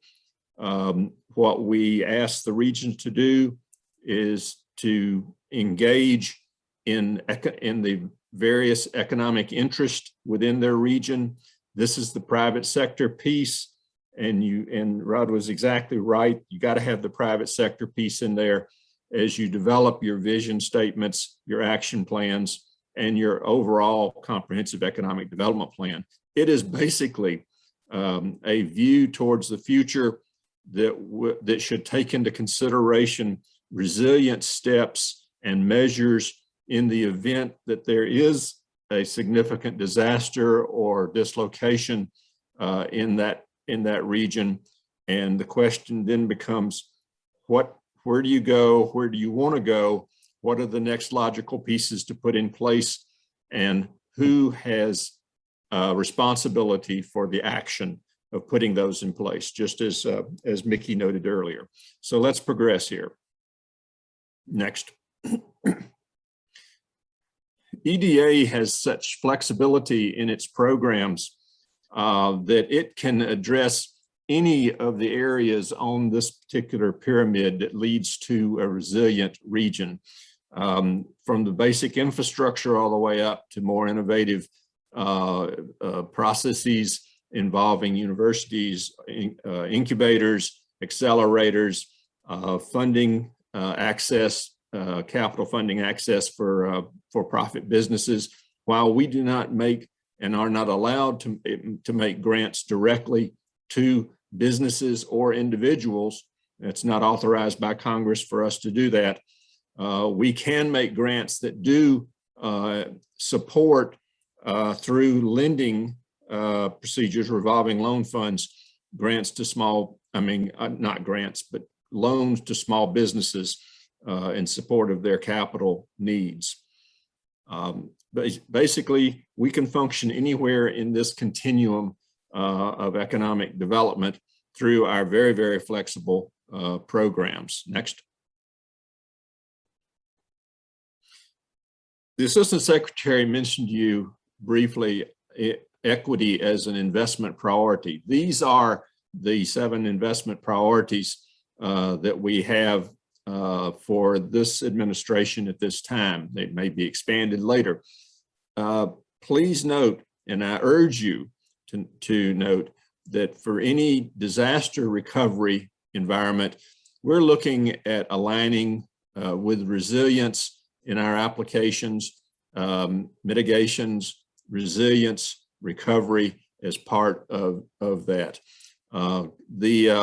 The important thing for you is, if you want to learn more, and I urge you to learn more if you're a potential applicant, to go to our website, where we not only have a presentation of the investment priorities as noted there, but also behind them another page of definitions to expand upon this particular discussion.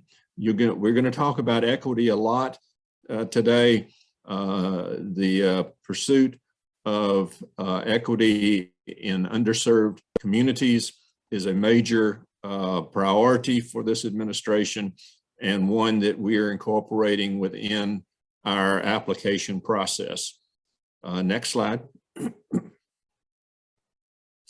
When we look at EDA's programs, we divide them up between those that are implemented throughout EDA's 6 regional offices, and also those that are implemented and managed out of our headquarters office. The top 4 on this list are managed out of our regional offices. Each individual region receives an allocation based on the overall congressional appropriation, and we work within that time frame, within that space. What the American Rescue Plan has done was to provide us, through congressional appropriation of supplemental funds, a $3 billion nationwide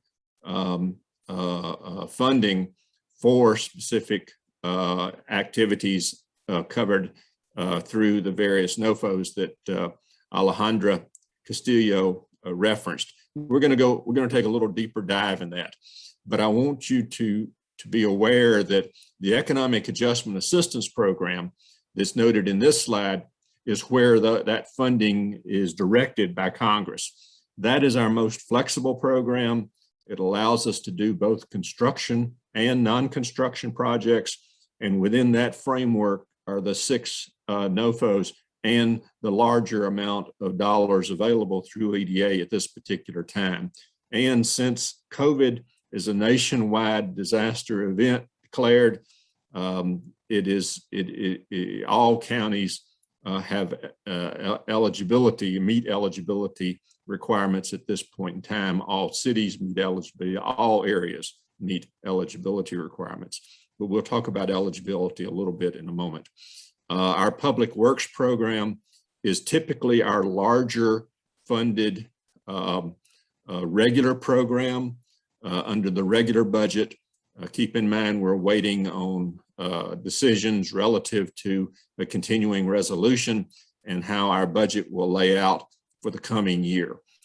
Planning is an integral part of what EDA does, and all of our applications lean back on some form of strategy or plan that we can look to as being implemented by virtue of that particular application. The revolving loan funds that were mentioned there earlier, they are a subset of our economic adjustment assistance funds availability. They're funded through that arena. And at this time we have, $170, $80 million in capital distributed throughout the 8 southeastern states available for small loans to businesses. Okay, let's go to the next slide. These are eligible applicants for EDA, and I want to emphasize again that for-profit entities and individuals are not eligible applicants, but district organizations, which were referred to, the Economic Development District or Council of Governments or commissions, as they may be, tribes, states, local governments, political subdivisions, institutions of higher education, as distinguished from a K through 12. We're looking at institutions of higher education as being where our main focus is there, and also public, private, nonprofit organizations, and that we refer to as acting in cooperation with officials of a political subdivision. What that really means is that the political subdivision is supportive of the activities, that is to say the action or the application to EDA. So typically that is solved through a letter within the application. Next. The $3 billion in American Rescue Plan funding will invest in these key categories. First is the urgency for jobs for today. And we have 2 initiatives, our Good Jobs Challenge and the Travel, Tourism, and Outdoor Recreation Challenge that will present itself there. Communities Built for All, and you can see the various programs. and we'll speak a little more detail into them, and also regions for the future. And for those of you, and I know that Build Back Better Regional Challenge has really drawn a significant amount of interest, and it has an October 19th deadline for submissions, so that's coming on strong and close. I know that a lot of you are working on that type of an initiative, and so you may, this conversation may be beneficial in that regard. And the travel and tourism and the statewide planning were both a combination of non-competitive funding and also competitive funding. The competitive funding piece will go to the regions. The non-competitive piece also went to the regions, but those were monies directed specifically to states to support either their planning or support their tourism efforts within that state. Next. So what's important here is noting that EDA has carved out $300 million to support the coal communities throughout the nation. And what's important here is it doesn't mean you had to have a coal mine closed. It could also be a supply chain impact or dislocation or something along those lines that would result in a loss of jobs or economic impacts to the region that would allow you to participate in that particular funding stream. And also, as noted earlier, 25% of the funds were directed by Congress to focus on travel and tourism.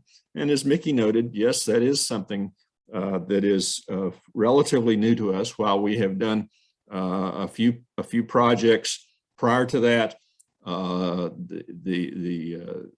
this has really been a high demand type funding stream by virtue of the significant impacts to the travel and tourism industry, as well as the opportunities that are seen out there to rebuild and redirect that particular sector. And it is significant to the economy of many regions. Next.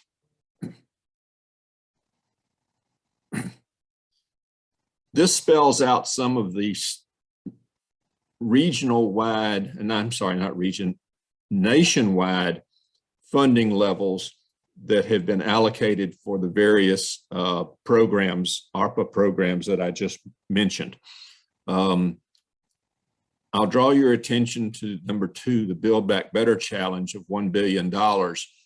For those are going to be possibly up to maybe 20 or 30 projects in economically distressed regions. And the key there for you is to think in terms of the industry cluster that you're addressing and whether or not that application will enhance, strengthen, expand that particular cluster, and also create opportunities for applications from multiple components that are supporting that particular cluster.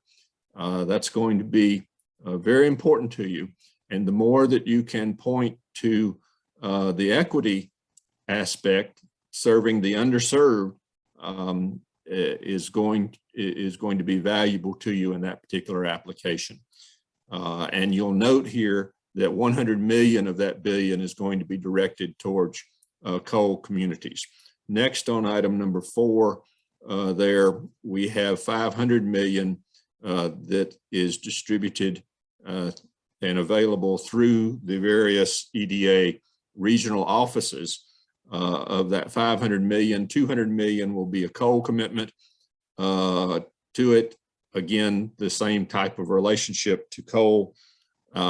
What's important here is to recognize that, and I'll give you for instance, the Atlanta Regional Office has received 100 million of that allocation for its 8-state region. Of that 100 million, about a little more than 50 million will be dedicated to coal commitment applications, and about for a little under 50 million will be dedicated, excuse me, will be dedicated to the traditional EDA distress related projects. When you think about it, we cover 8 states, and so we expect that is going to be a highly competed funding stream.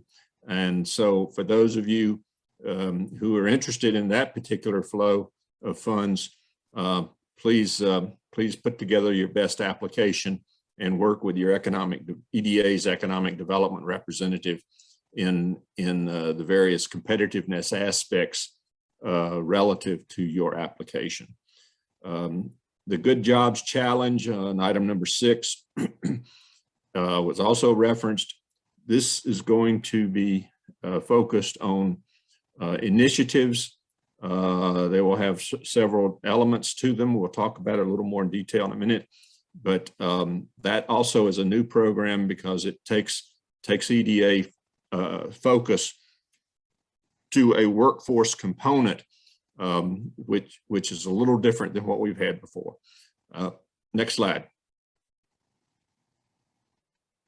And we've talked about the statewide planning non-competitive program. That's $1 million to each individual state and territory of the U.S. Next.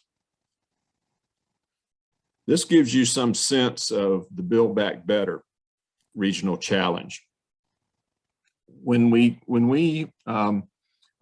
way that this is designed, as you can see here, is a single proposal that will be presented, but that proposal can have multiple components to it. The proposal will not be the application. That will come later. We'll talk about that in a second. But it's a shared vision for regional growth, for a regional growth cluster. And it could be focused on any type of cluster that has economic impacts in your particular region or state. It can cross state lines. It can cross economic development district lines. It can cross EDA's regional lines for that matter. Next. It's going to be conducted in 2 phases. First phase is going to be the proposal piece, and the proposal piece will, the selected applicants out of the proposal piece will receive a $500,000 award, 100% grant, and it will go to providing technical assistance to grants to finalize plans for project clusters. The second phase, as it narrows down the funnel here, will be 20 or 30 or so applications that will be awarded implementation grants. And this is the 3 to 8 or so component applications that will be submitted. And those can possibly be in aggregate up to 25 or possibly $100 million. There will be a match required within that framework. You must keep that in mind. And I would urge you to talk with your EDA's economic development representative relative to how those matches would be structured and identified and linked specifically to the particular component application. Notice the October 19th deadline for the proposals and the March 15th deadline for the actual application. It will be tight. You've got to be ready to jump and go and run with it when you are selected. Next.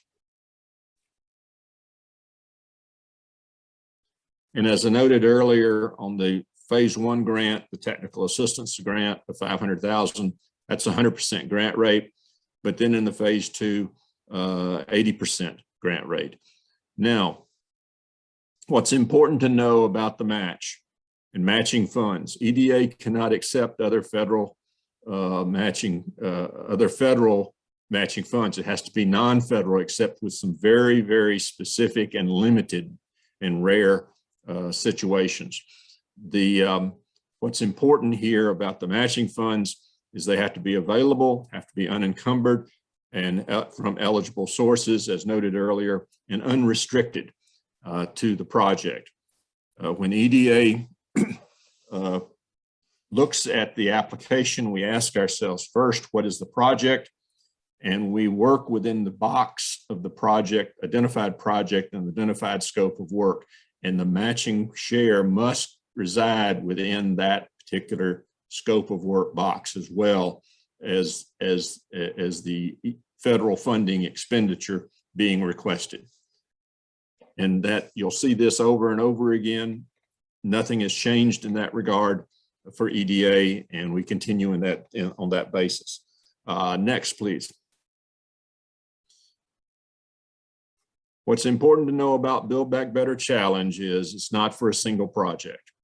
And it's for a multitude of projects, complementary projects that are focused on a cluster within that particular region that's being defined by you. We don't define the region. That is left to you, and it's in terms of the impacts of that particular project area. I noted the coal impacts. The one restriction that we've placed on the applications is you can't apply for both the Build Back Better and also have those applications applied in other sections or other programs of ARPA. It would just be too confusing. We're going to work with the Build Back Better first, and then if they are not selected in there, you're free to apply to other programs. You have to be mindful of federal procurement and construction requirements. As usual, we're looking at a 20-year lifespan of the project, or useful life, we call it. And as such, we will take back on construction projects above ground, typically lean positions, and don't work on the project or don't incur any expenditures you expect to be reimbursed by EDA until you receive the award and the award documents. And just note the importance of such things as DUNS and registered and designated as an AOR in the grants.gov process. Next. The reason I want to cover these aspects is to inject within that framework the disaster relationship. Right now, EDA does not have a disaster supplemental that is specific to the impact areas of Hurricane Ida. This is the best we have to work with. We're at the end of the fiscal year, so our FY21 funds have been fully committed by the agency, and we are looking towards receipt of FY22 funds, which have not been budgeted as of this time. We are still receiving applications and still take in applications and build our portfolio accordingly, but just be aware the big tranche of funds available to EDA right now is within the framework of the ARPA Act, disaster supplemental, I should say. As you note here, of the 750 million, 240 million will be competed among the regions. What does that mean for the Atlanta region? The Atlanta region's carve out of those monies totals about $25 million. Again, we expect that to be highly competed within the Atlanta region. Next. The competitive projects can be for construction and non-construction. We need to have separate applications for those. We don't combine construction and non-construction into the same application. We're looking at new and expanded infrastructure projects. We're looking at our state grants will be focused and an option available through the state, non-competitive state grants that we are awarding will be the destination marketing funding available, and that has got to be coordinated with the state and not with EDA. And finally,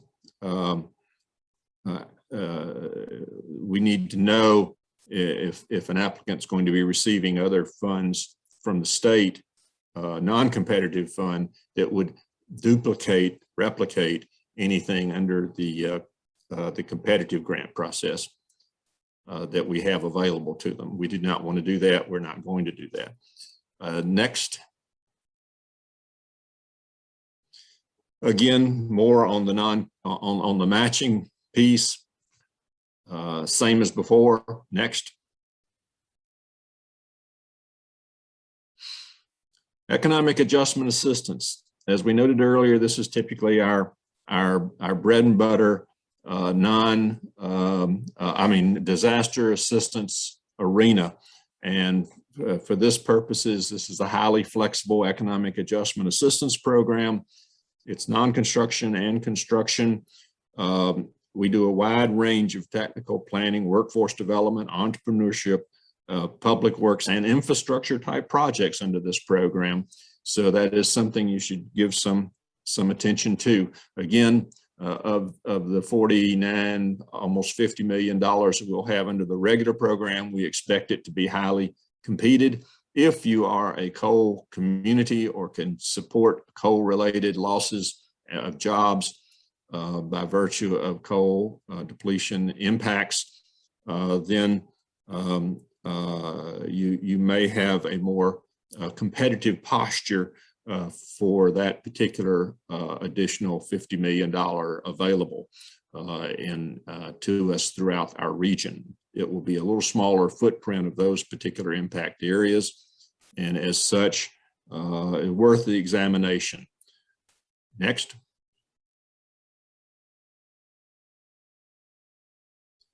The nationwide, we expect these kind of levels of funding for projects. For non-construction grants, we're looking at 12 to 24 month type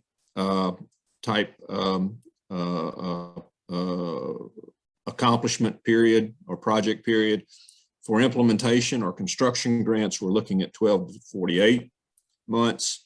Keep in mind, they have to be fully dispersed by, I believe it's May of 2027, and there will be no extensions beyond that period.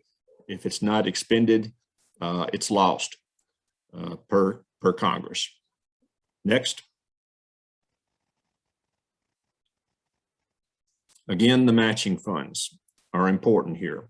You need, and we can work through this with our economic development representatives. Next. Indigenous communities, these are your tribal nation, or potentially projects that totally benefit that tribe. For instance, a tribe that needs water, wastewater connections. There may be some of that project that's outside tribal boundaries, located in a local community. The bottom line here is that's possible for us to consider. We just have to make sure that all the benefits of that particular project accrue to the tribe.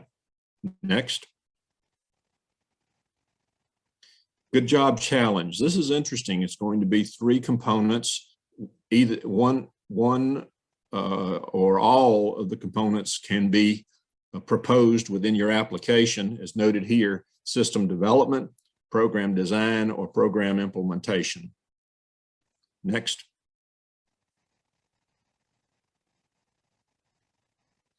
And this gives you some idea.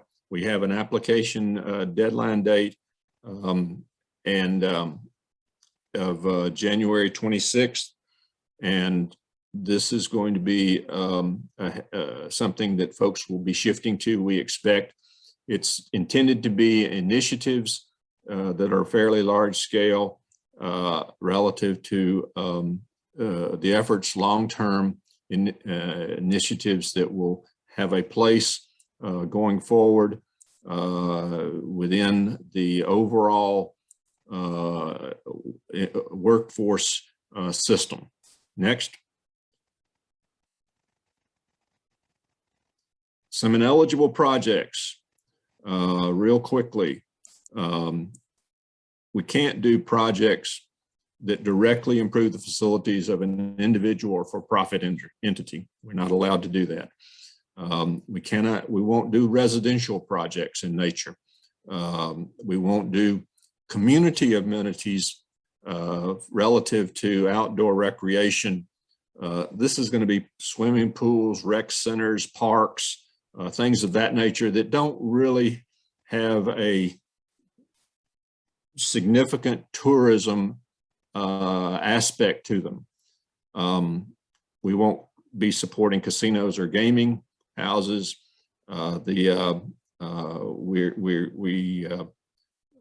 typically don't get involved with firehouses or public safety facilities or municipal government buildings. That's not our place. And also, we won't supplement operating budgets or lost revenues for eligible recipients. And also, we're limiting the aspect of public health responses to coronavirus at this particular stage of the event. Thank you. And next.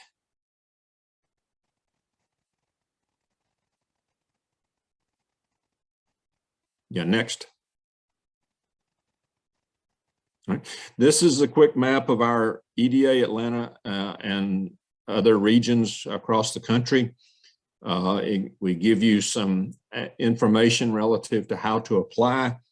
And the NOFOs are extremely comprehensive, provides great direction. They're accompanied by FAQs, and they can certainly give you a wealth of knowledge. But what's also important is talking to a human, and that's where our economic development representatives come into place. There's contact information on our website for this, and they will be more than happy to respond to you and guide you through the process or respond to your questions. And what's important here is when EDA engages itself in a disaster environment, it uses all of its tool chest to do that. Every tool that we have, every program we have, we engage where we can or engage deeper or further within the disaster response is going to be when we have a congressional supplemental delegation provided by Congress. As at this time, we don't for IDA. I'm not going to speculate as to whether we will or will not, but we do have other options available to us that may be quite supportive and responsive. The Atlanta region was very fortunate in respect to IDA. Localized flooding did occur. It impacted prior flood events and deferred and delayed response to other flood events, which is problematic for us. But it looks like the most significant areas of distress after IDA are going to be the Louisiana and the Northeast of the US. And with that, I believe I'm coming to the end. I appreciate the time given me, appreciate the ability to be part of this. And thank you very much. Thank you, Phil, very much. That was a really thorough and informative presentation of each of the different NOFOs, the grant opportunities that can help with economic recovery in so many ways. And we do have a few more guests with us this panel, and I'm going to now introduce the next one. And we are very lucky to be joined, first of all, by Miss. I could say it by memory, but you know it's always best to double check. Ms. Kathy Cook with the Small Business Administration. Kathy has over 30 years experience with SBA, and in that time, she's been involved with every major disaster declaration in states east of the Mississippi River. She's an inductee to the International Women in Emergency Management Hall of Fame and daily informs the public, elected officials, emergency managers, and others about the availability of SBA disaster loans and services, as she is going to do for this audience today. So Kathy, thank you very much for joining us, and the floor is yours. Thank you for the opportunity to speak, and I see a lot of my colleagues and other federal agencies on the panel, which I'm happy to be a part of. SBA's Disaster Assistance Program is unknown to many people. People think of the Small Business Administration as an agency to help individuals start businesses, consolidate debts, grow, expand. But the Office of Disaster Assistance offers low-interest loans to businesses of all sizes, homeowners, renters, and private nonprofit organizations. Yes, I said homeowners and renters. We are the only program in the Small Business Administration that has direct lending, which means you do not apply through a bank, and the only program that's allowed to help homeowners and renters. As a matter of fact, a majority, almost 80% of all of our disaster loans are to homeowners and renters, because generally any community has more citizens than they do businesses. Let's take because my FEMA friends are here, we talk about a presidentially declared disaster. This is a disaster generally of bigger magnitude. And once FEMA declares a disaster for individual assistance or public assistance, that activates SBA's disaster program. Currently, we are working a lot of states for the Hurricane Ida declaration or the remnants of Ida. In some places, we're working Tropical Storm Fred. We work in tandem with FEMA like a hand in glove. We offer low interest disaster loans for physical damages sustained to businesses of all sizes, private nonprofit organizations, homeowners, and renters. In addition to the counties declared by FEMA for physical damages, SBA declares those same counties and all the counties that touch those counties. We call them contiguous counties. We offer low interest disaster loans for working capital losses. We call those economic injury disaster loans. So businesses can apply for physical disaster damages up to $2 million.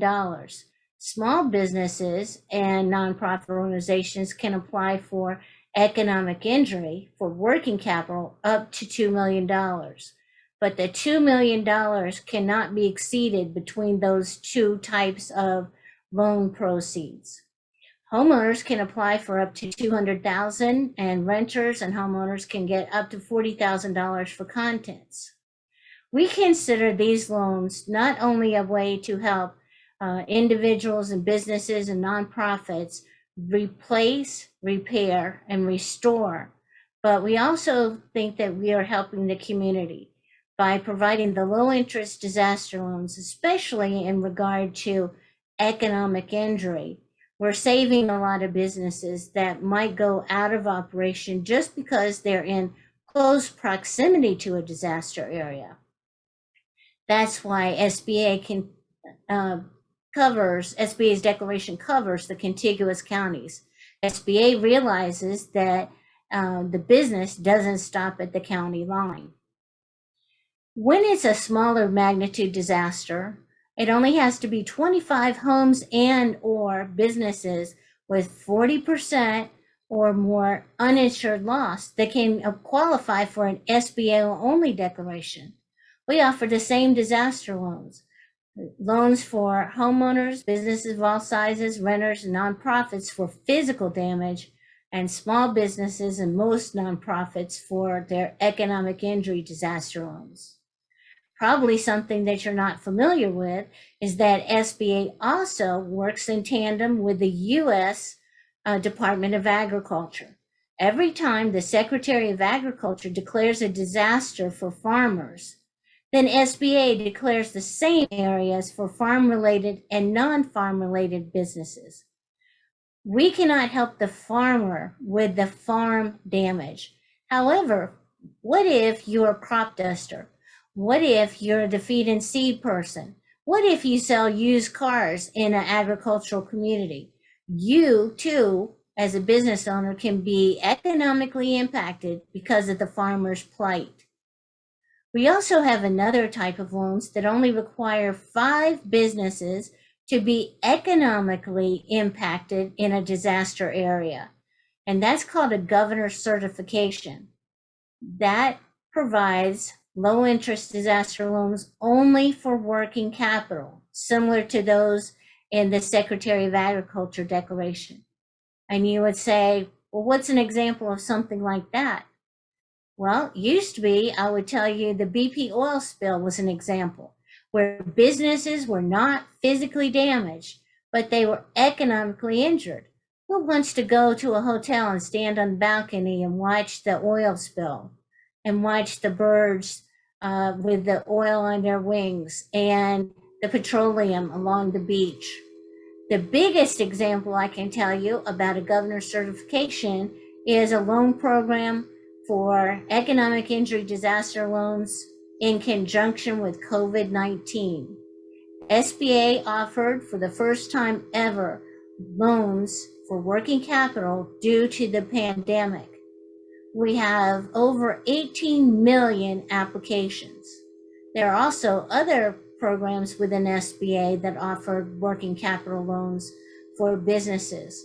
We are very concerned about providing money to work in tandem with other programs, but most of all for uninsured losses. Anyone that had a business during COVID-19 that had working capital insurance called business interruption thought they were covered, but that insurance doesn't take care of pandemics.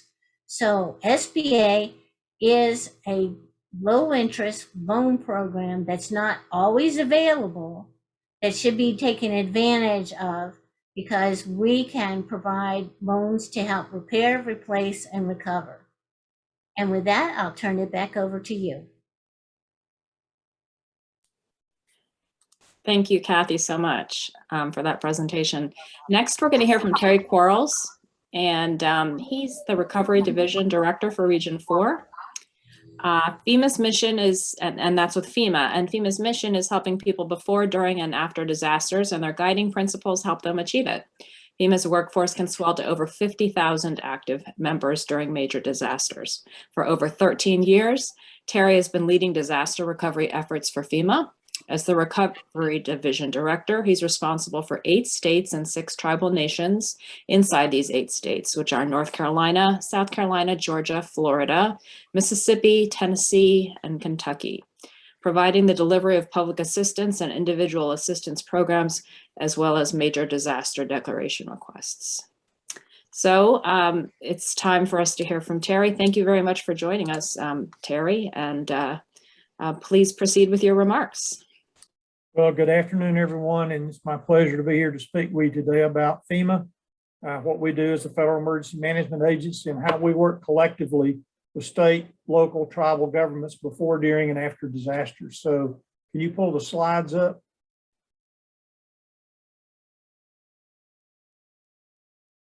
Next slide. So we talk about helping people before, during, and after disasters as being our mission set. So one of the things that we do before disasters, and it's an initiative we've taken here in Region 4 to really get out to our states, is we've developed templates for state recovery plans and housing annexes. So if a state has a plan in place and an event occurs, it's real easy to take the plan out, blow the dust off the cover, and implement the plan. One of the longer programs it takes to really get up and operational is FEMA housing. So if we've got a housing annex, we have a better understanding of the capabilities within the state. Do they have a state-led housing task force stood up? What is their mindset and their mission set? And what resources can the state bring to bear to aid also? During disasters, of course, we go out once an event occurs, and I'll ask you to go to the next slide.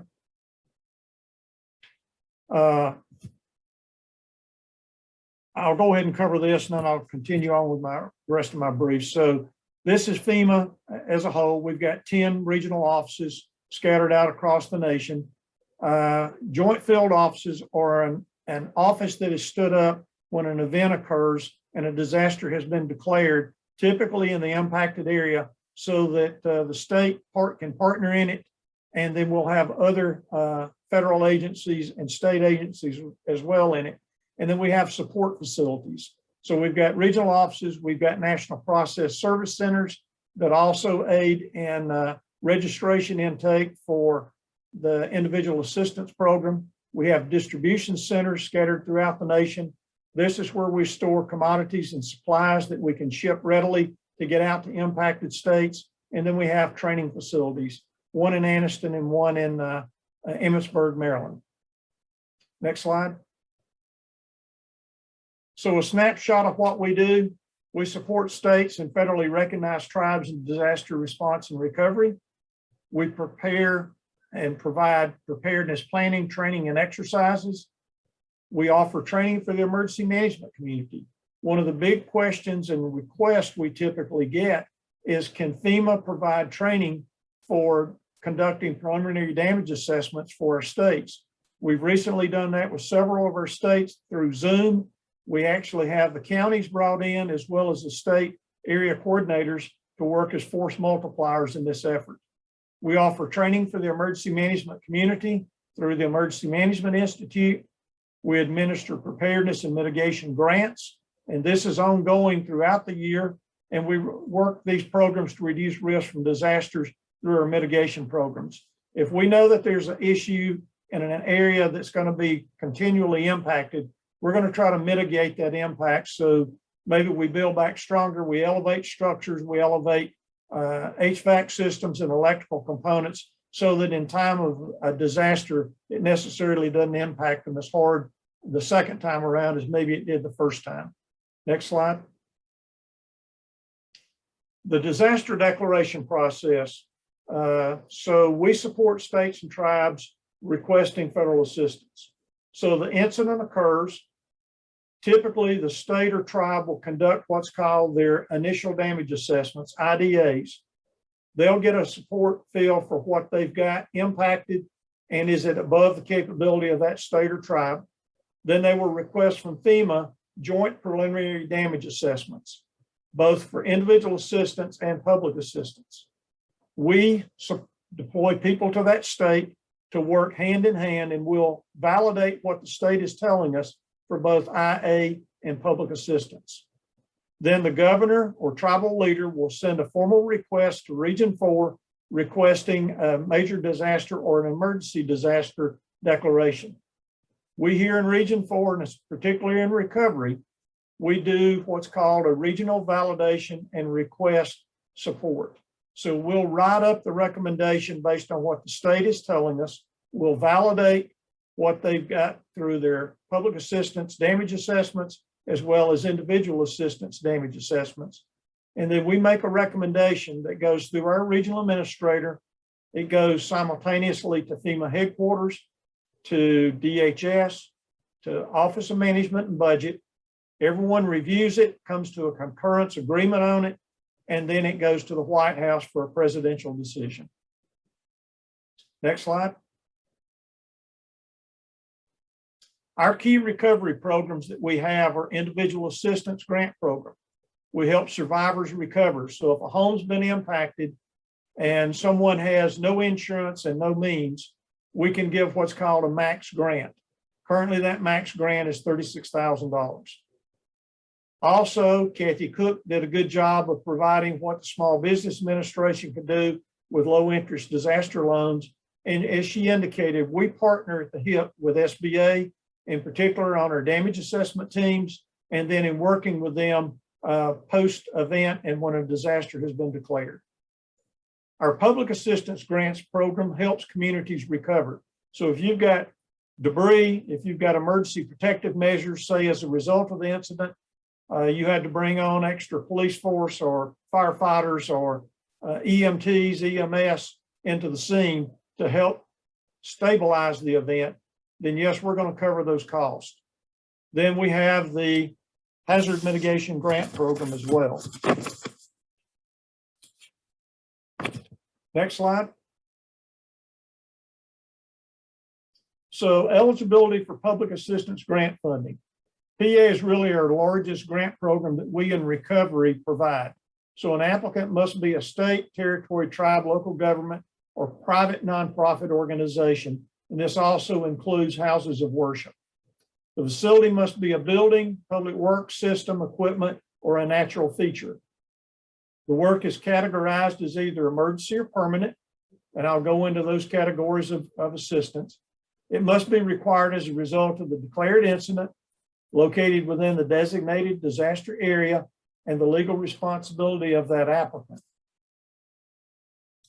And the cost is the funding tied directly to the eligible work, and it must be adequately documented, authorized, necessary, and reasonable. The eligible costs include labor, equipment, materials, contract work, as well as direct and indirect administrative costs. Next slide. So I talked about the eligible types of work. So category A is debris removable. So you'll have a lot of debris many times as a result of wind events, tornadoes, hurricanes, and it may even impact ingress and egress. So we make sure that we work to get that debris removed, and or the locals do it, and then it's a cost reimbursement. Category B is our emergency protective measures. That covers down on if they had to call in extra shifts for police, fire, EMS, EMTs. Then we get into the permanent work. So the emergency work typically is completed within about 6 months. The permanent work, we're looking at roughly 18 months, and it can go longer. We're looking at roads and bridges, category C. Many times as a result of flooding or other things, roads and bridges will be damaged. Water control facilities. So if we're looking at water systems, sewer systems, all those kinds of things would be covered under category D. Public buildings and contents. Many times in flood events, buildings to include historic buildings will be flooded, and a lot of the documents inside are damaged. Category F, public utilities. Wind events, we have a lot of power lines, transmission lines, transformers, other things that are damaged as a result of wind events. And we will cover down on those costs as well, working with those public utility firms to help them recover and gain back the cost that they may have expended to get the power turned back on. Category G, parks, recreational, and other facilities. And a lot of times these type of facilities will be damaged as a result of hurricanes, floods, and tornadoes and events such as that. Next slide. We do this in engaging the whole community. So we had a former FEMA administrator that had a saying, and it was FEMA is not the team, FEMA is part of the team.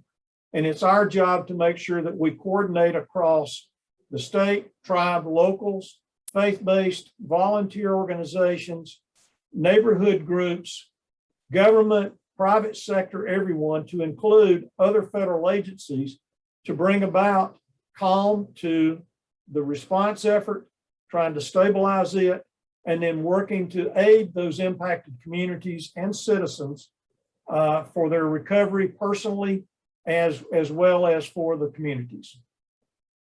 So we're not in this alone. We're strictly a partner. As I indicated, we engage every disaster with Small Business Administration.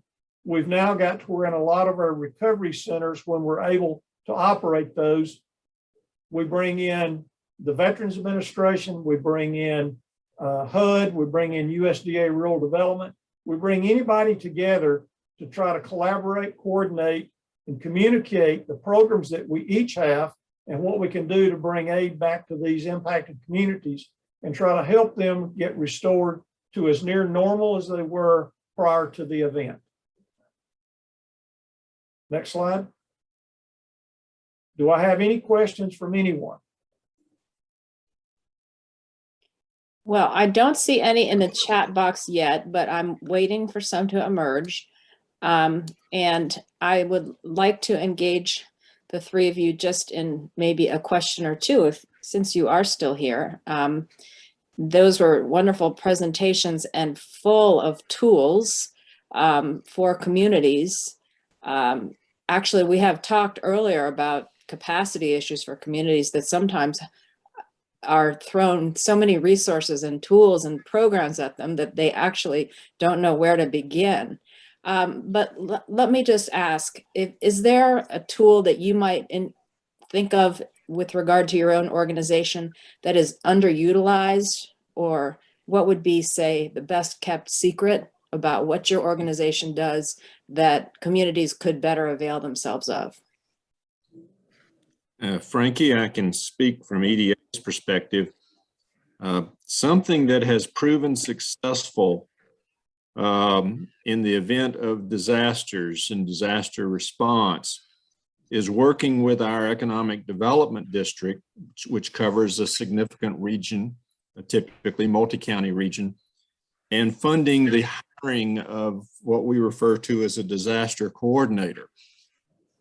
You can appreciate the stress that's placed on small communities, local towns, counties, whose resources are all refocused on emergency issues.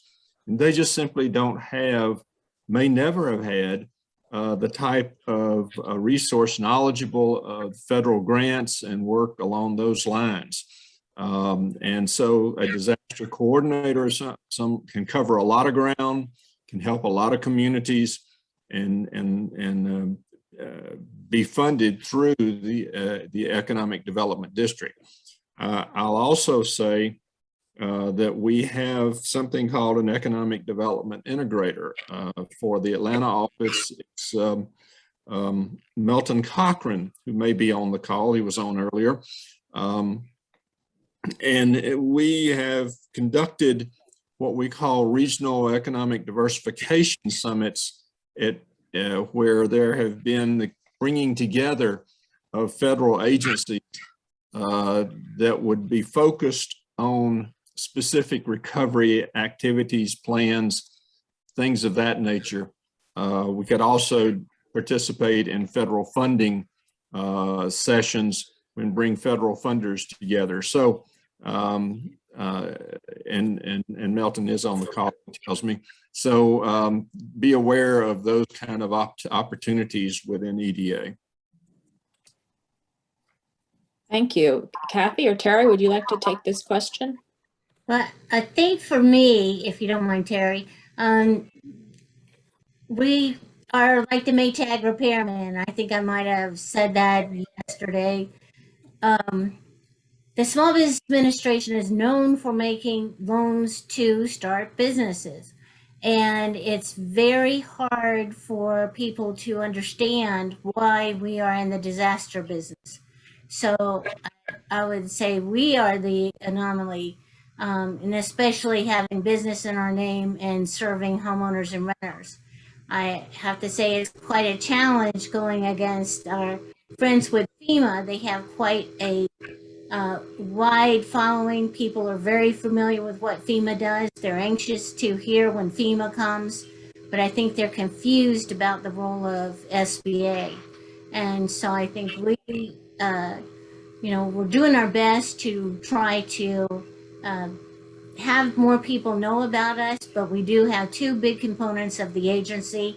We don't want to overshadow trying to help people create businesses and jobs. So, but we do have a little challenge in helping people understand that we do provide disaster assistance. And a lot of times FEMA will link to us, the state emergency management will link to us, and by us also getting together at a joint field office and having communication between different federal agencies does help, because the public does tend to go to any federal source and ask for help. And the more we know about each other, the better we can serve the public. Thank you. Terry, would you like to share? Yes, I would. So I would say we've got three things that I want to bring up. So we have a saying that disaster recovery is most effective when it's locally executed, state managed, and federally supported. So many times when we go in to what Phil and what Kathy had indicated, I think many of the states and the local communities are overwhelmed because of the impact. And so if we can help identify these grant programs and other funding mechanisms that can provide support and aid, that's a big push. Thirdly, I would say that one of the best things we feel we can do is during blue sky time, non-event time, provide training to the states to help get them, the states and the counties, to understand the programs, what we can bring to the table, the resources that exist out there, so that when they do have an impact, they're totally overwhelmed, that they can think back on, hey, what have we provided to you to help guide you through this process? I served as a federal coordinating officer on 40 events prior to stepping into the recovery role. And I will tell you that that was part of my job out on disasters, was to make sure that the local communities understood everything that I could coordinate to bring to bear to help guide them and aid them in response stabilization and then ultimately recovery. And this includes, in the middle of an event, helping them build their own recovery plans based on impacts to the community. So it's about three things that we can really do, but a lot of what we can really aid in is doing training in the blue sky times to get the states and the counties prepared. Thank you very much, Terry. I think that's a theme we've heard from a lot of speakers. I perhaps would like to ask maybe one question of each of you, and then we'll see if anything else emerges from the chat box. Perhaps I'll start with Kathy in no particular order. And my question was, what happens if a business gets turned down by a loan from SBA, whether it's PPP or the injury loan? What guidance do you give the business at that point? If they're declined for a loan, there's several things that can occur. First, we have the ability to allow them to ask for reconsideration. In their decline letter, we tell them why they're declined, and we give them up to 6 months from the letter to ask for reconsideration, and they can provide additional information to support a new decline decision. And then if it was even declined a second time, we give them a third time for a final appeal.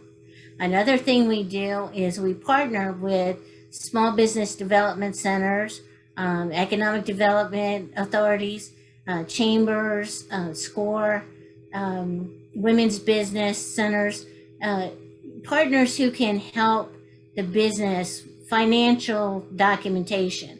Maybe they need to work on projections. Maybe they did not have their financial profit and loss and income statement and balance sheets in order, and their projections were reflective of a loss. And so we, work with these partners to help explain what we do when we process and help them understand what kind of financial presentation is needed to help the business owner.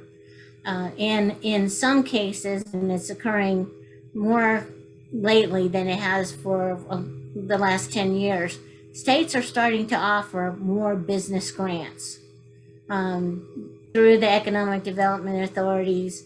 It might be a smaller amount than an SBA can approve as a loan, but still, even if you're getting a $5,000 or $10,000 grant, that might be enough to help the business get a leg up and get started. So those are mainly the tools that we are currently incorporating. Thank you. That's great. Yeah, no, that's great. That's really very helpful, I think. Terry, I'm going to ask a question. In the recesses of my memory, Terry, and you're going to have to help me. I understand that FEMA does some work in community development, because I think I've run into it and doing some technical assistance. You have a unit that does, and I'm wondering if you can just speak to if that's the case, if you do anything in community development or anything in economic development, and or your partnerships. Yes, we have actually personnel assigned to us here in recovery that are community planning and capacity building personnel that we work routinely with their states. Each one has a certain number of either states and or tribes assigned to them. Part of their goal, and it's the effort I spoke about earlier, is that we're working to try to help them get recovery plans and housing annexes developed for each of our states. We're well along on that way. But also then we can bring in the economic recovery or the individual and economic recovery partners into this that can open up a wealth of opportunity for additional grant funding to the states. And it doesn't have to be particularly in disaster times. So we work community efforts ongoing year round to make sure that we're preparing them and posturing them for training and for development that we can bring to bear through our programs, and its grant programs, mitigation programs, national preparedness, and other activities. Thank you very much, Terry. And then Phil, I will ask you about the investment priority of equity from EDA. And looking at it, I know that it speaks to underserved communities and that the investment priority is about reaching underserved communities. And I just wondered if you could talk about what that meant.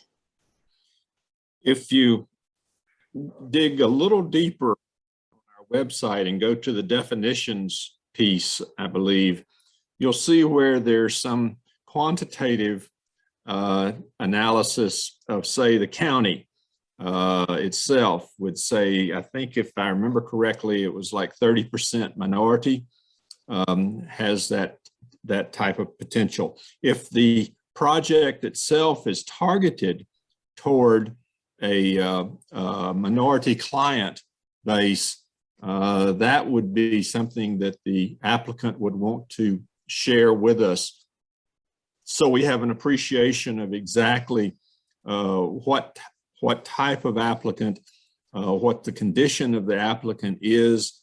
Some may be focused on unemployed, some may be focused on other underserved, mentally, physically challenged, things of that nature would all drive towards the economic response, or equity response, I should say. Okay, thank you.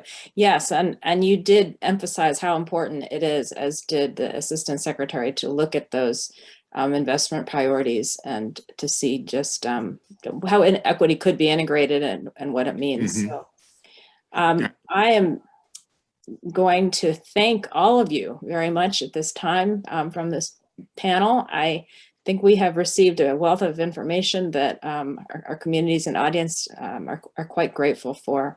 And I wish you, on behalf of IEDC, a wonderful day, and thank you again for your generous contribution of time and knowledge. And with that, there will be a break, I should say, because we're not done. We will resume at 4 o'clock. We do have 2 case studies, and we are actually quite excited about those because it's nice to see the local examples. And we'll be hearing from John Talmadge, who's the director of Lee County Economic Development Office. That's looking very much forward to that. I believe that's in Florida. And then we will be hearing from Grady Fitzpatrick, who's with Greater New Orleans. So please stick around for that. You can rejoin in about 10 minutes. And thank you again to our panelists. Thank you, Frankie.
Welcome back, everybody, from the break that we've just had, following an excellent opening panel on resilience and recovery, featuring the Assistant Secretary of Commerce for Economic Development, Alejandra Castillo, and followed by the panel we've just had on federal resources from FEMA, SBA, and EDA, including Phil Paradis. And we're now going to talk about local stories in resilience. And I should just let you know, in case you've missed anything that I just mentioned, this will be available for recording on restoreyoureconomy.org. We hope to post that by the end of the week. So without further ado, I'm going to go ahead and make some introductions. And now the format is such that we will hear from one speaker and then the second speaker, and there'll be a Q&A after that. If there's any time remaining, I will show some slides of IEDC's own programming in terms of its volunteer disaster recovery program in particular. John Talmadge is the director of the Lee County Economic Development Office in Florida. Mr. Talmadge has more than 20 years experience in city government and economic development and has developed a national reputation as a leader in innovative community building and recovery practices. He also served as CEO of Social Compact, a research organization serving the federal regulatory community, cities around the country, and community development organizations. In New Orleans, Talmadge served as the Deputy Director for Economic Development.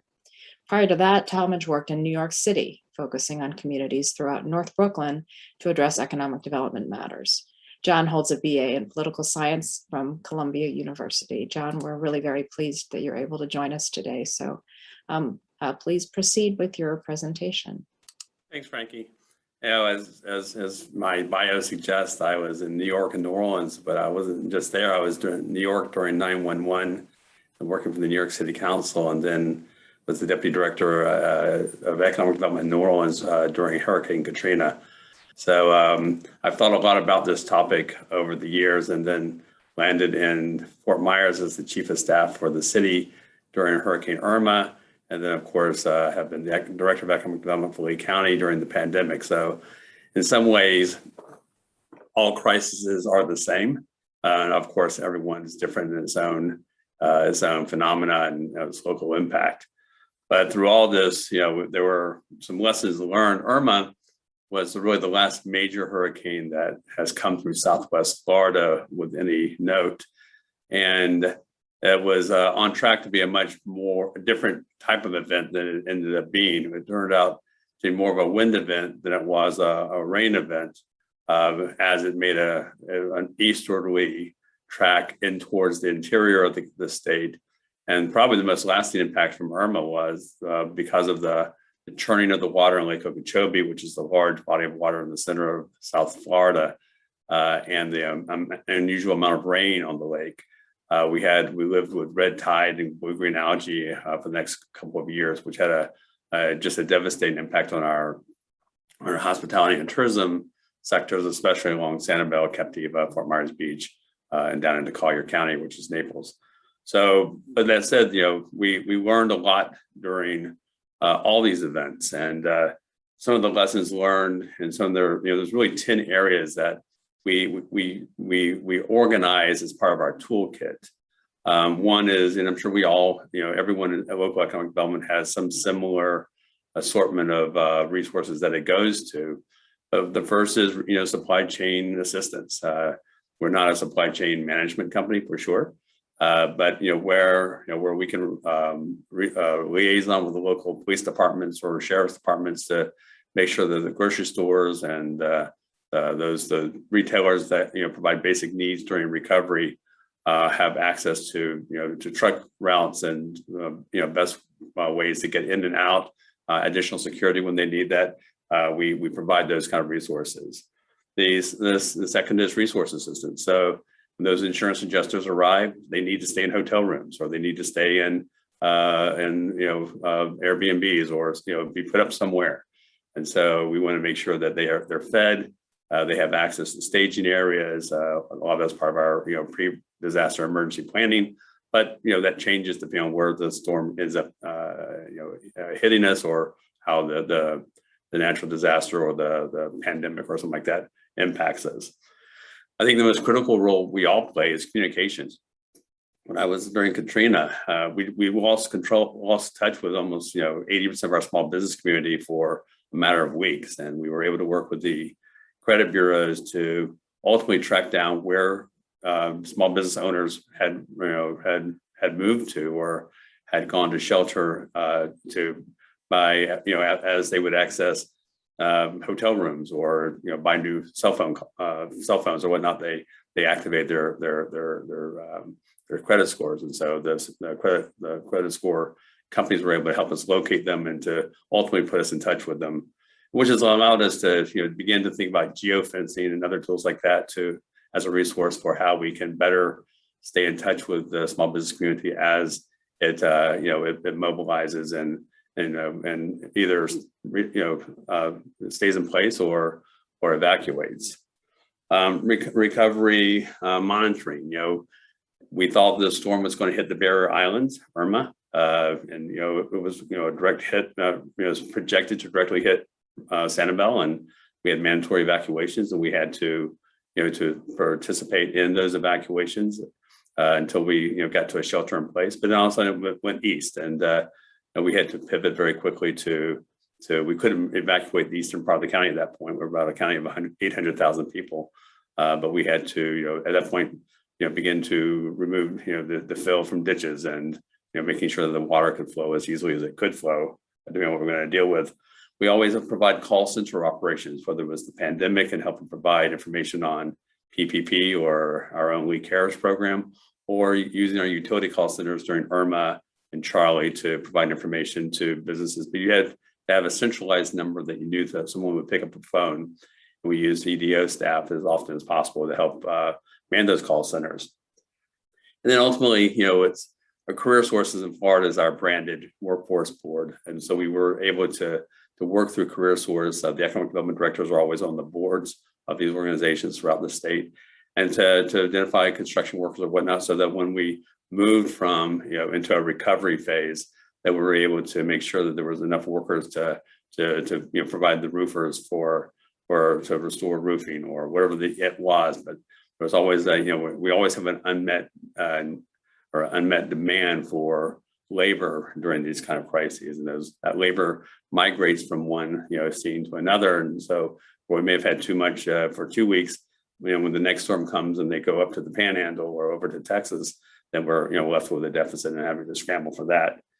Small Business Emergency Bridge Loans is a program the state had created after Charlie, and so the EDO offices in the state provide the underwriting capacity to make sure that those small business loans are made available to, widely made available to and tailored to the small business community. And we try to tailor them so we're a seasonal community, so that there's 8 months of interest, 8 months of principal and interest and 4 months of interest only, because those 4 months are not when you're with a lot of customers. So we try to make it available and tailored to the needs of our local community.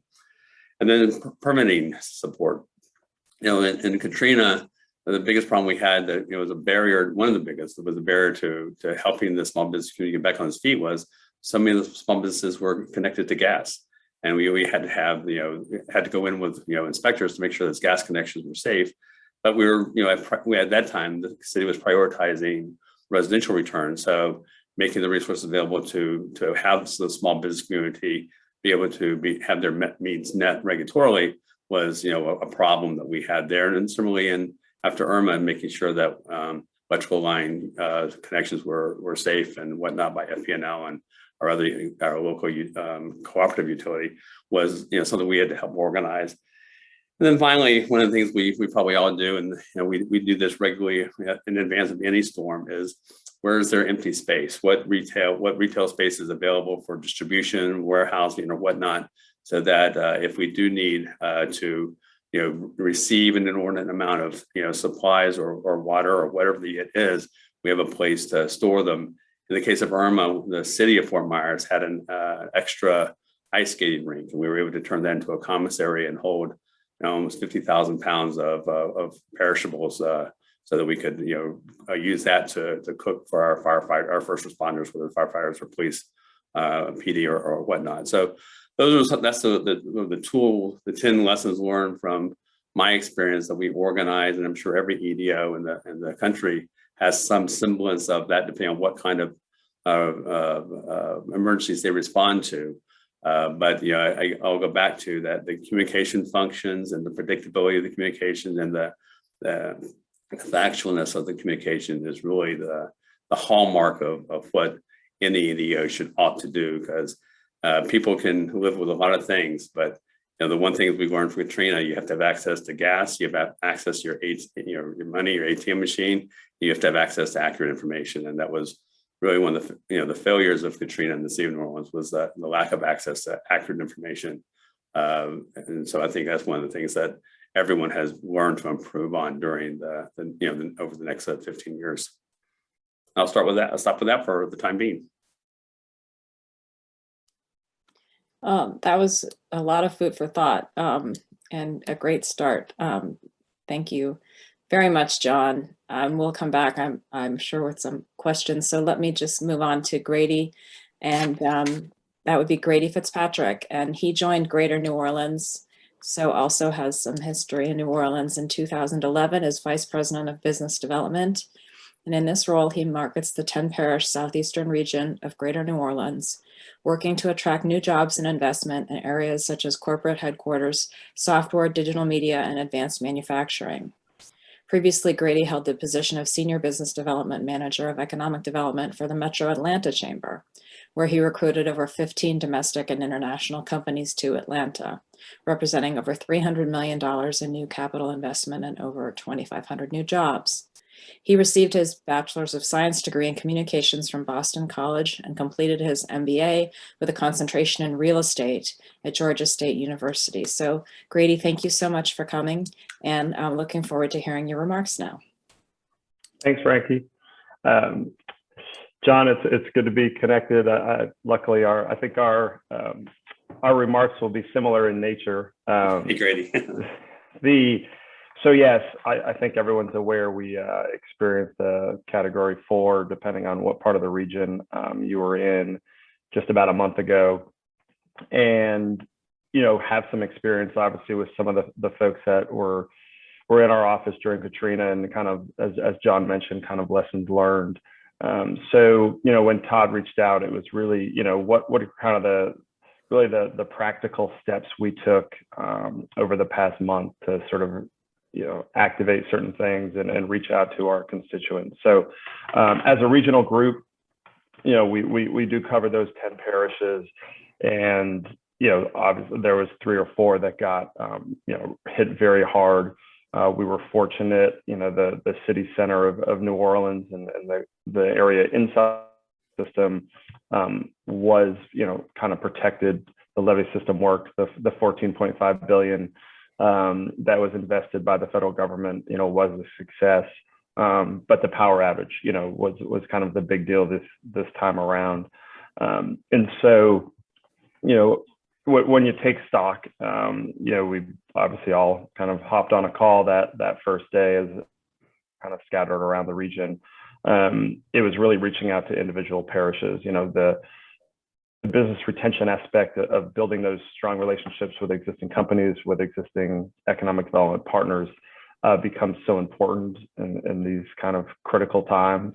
And so I run the business development group, and assigned each person one parish to make sure there was at least, no one was being left out. And obviously, once you kind of realize where the resources need to be put in a few of those parishes, then you dedicate a lot of the resources there. But make that initial contact with each local representative. Our president and CEO, reached out to every single parish president. And we sort of took it on the economic development side and made sure everyone was safe and to see what they needed. I think communication is key. We did something. We actually took a lot of lessons from our COVID strategy. So during COVID, we had a newsletter that we put out that was very, very simplified. There was no graphics, no banners. It was just a simple email that was very timely and sort of easy to follow. Every day, every night, you would get this daily email during COVID, and we replicated that during the Hurricane Ida. So, you know, power restoration, what's happening with Entergy, you know, internet, obviously, to John's point, power and internet. We didn't have a ton of, you know, gas information, but luckily I think that infrastructure was fairly in place. And we got such good feedback during, and then a lot of the once FEMA kind of rolled out and SBA rolled out. So that was kind of the second chunk was, you know, it's sort of initial response, you know, when are we getting power on, but also then where are the resources? And then at the bottom of each newsletter was kind of those evergreen resources, sending people to our website, sending people to volunteer, you know, activities that could be performed, things like that. And the feedback is just, it's kind of astounding. You know, there's just a news overload, I think, during these times when if you are getting, you know, a lot of people are relying on the radio, which is a little bit difficult. They don't have access to a lot of data. And so there's just a very basic email seems to serve a lot of purposes. They were obviously a lot of links through those emails, but you try to just make it as simple as possible. So, you know, that was, I think, and it's also a really good way to stay in touch. So what we found was a lot of people then respond to that email. It comes directly from Michael, our CEO. It's through MailChimp, but, you know, you can respond directly to him. So that's where a lot of those questions came in that were then kind of divvied up amongst staff of, you know, we're looking for water. We need, you know, trucks, we need different things. And so it's a really great communication tool because I think when you get a banner email and then you got to click on someone's link to then go to an info email, it's just lost. And I think people won't do that. And they really don't have time to do that. And so the personal touch of this email really worked well.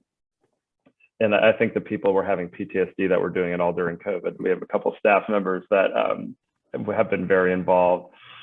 You know, we're just kind of feeding them info, and they did a lot of the grunt work.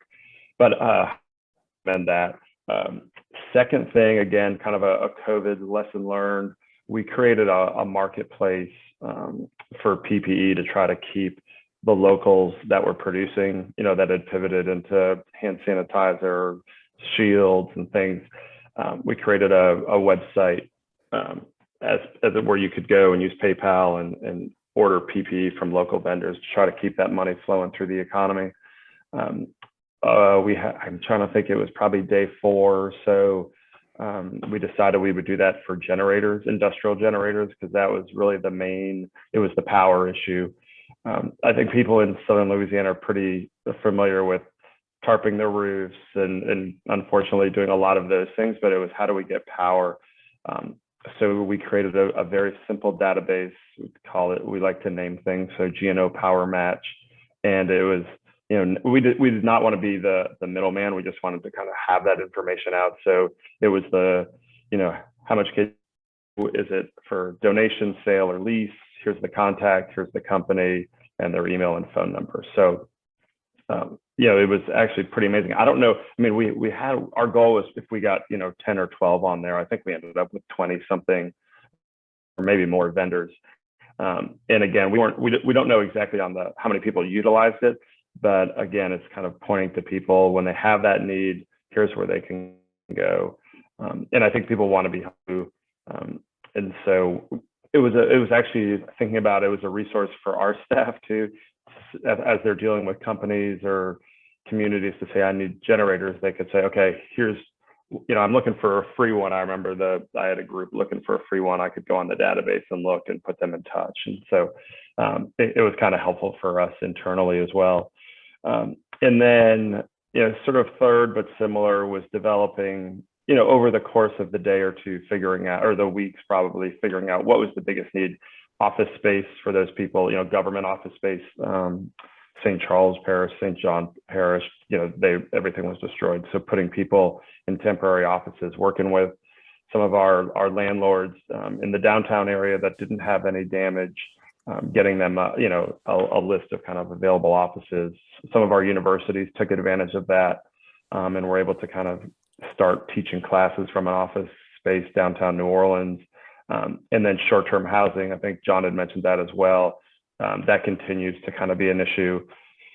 Found some universities that had built some dorms that were not fully utilized, and it's been so weird with COVID anyway, with utilizing on-campus housing. So we've been able to place people in dorms, which has been really, kind of helpful, I think, to different companies. So, I think, as we all know, in economic development, we are kind of that connector organization, and you're going to do a lot of one-on-one with that. But if you can formalize some things, get information out there from a trusted source, as well as to kind of develop some resources that you can use internally and that others can access, is sort of, those are sort of the three things that, we've learned over COVID and over Hurricane Ida.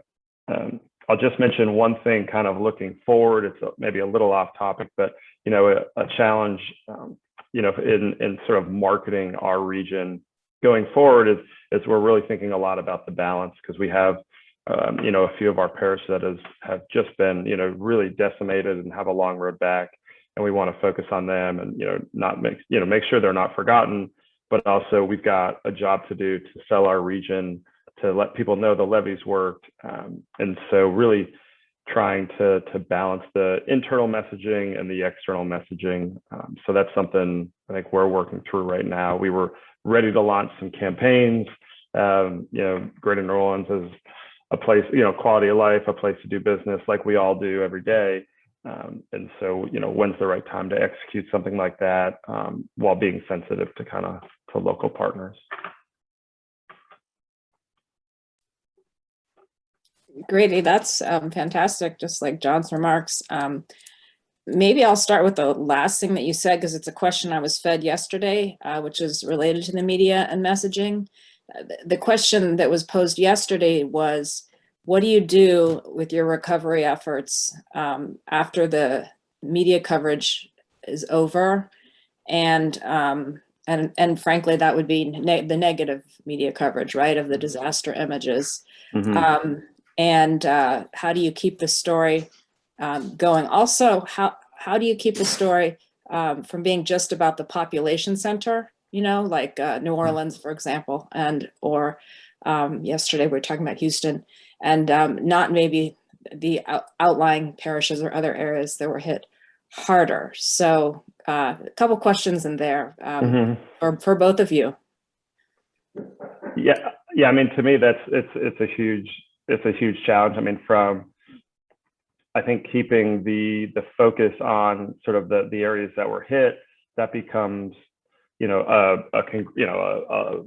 political discussion, making sure our political leaders and kind of legislative contingent is aware of what's happening. And they usually are, but, flood insurance is coming back up. So, I think while the press is kind of important, it's those areas we don't want to just continue the negative press. We want to actually get them resources and helpful. So I think that's more of a legislative and policy discussion. And then, the city center, that is what drives the economy. I think if we hadn't gone through Katrina, we're still battling that perception of and the reality of what happened during Katrina.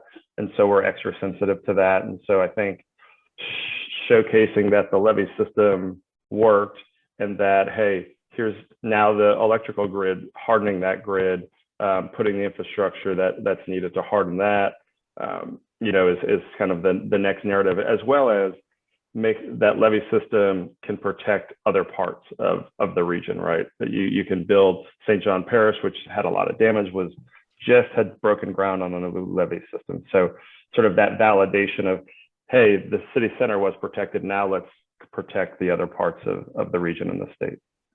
John, do you want to add anything? I'm sorry. Yeah, one of the things that came up both after Katrina and after Irma, and it continues to occur, it's actually something that everyone has thought to look to FEMA for, but because of the nature of media, and after Katrina, New Orleans was overwhelmed with over 25 million offers of gifts, whether it was a pallet of water or substantial gifts from the Saudi government.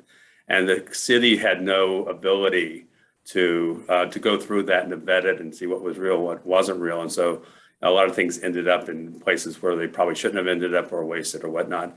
It happened with Irma in Southwest Florida. There's, caravan after caravan or wave after wave of semis were bringing goods and services down here. And there was no way to divert them to other areas once our needs were met. And so when the media continues to focus on a particular type of picture, it generates that generosity that you want, but it doesn't end. When we had the same problem with firefighters after 911, that people just continue to drop things off of fire stations, and once it did stop, it created its own hardship because the firefighters had become so used to that interaction with the community. And so how you can organize that and to rationalize it and make sure that it gets to its intended audience as something that's bigger than probably any one small local government. But it is, managing those resources after the fact becomes just as difficult in some cases as managing them during the phenomena. Thank you. I'm curious about businesses. I'm thinking about Kathy Cook, who threw up the statistic in a previous presentation about how 25% of businesses fail according to the SBA after a disaster. And I don't know if that's the case in your disasters, if it's New Orleans and it's, just primarily the power outage problem, but in places where there is all that wind damage, all that flood damage, and real risks of failure, what do you do in terms of outreach to help, stop the bleeding?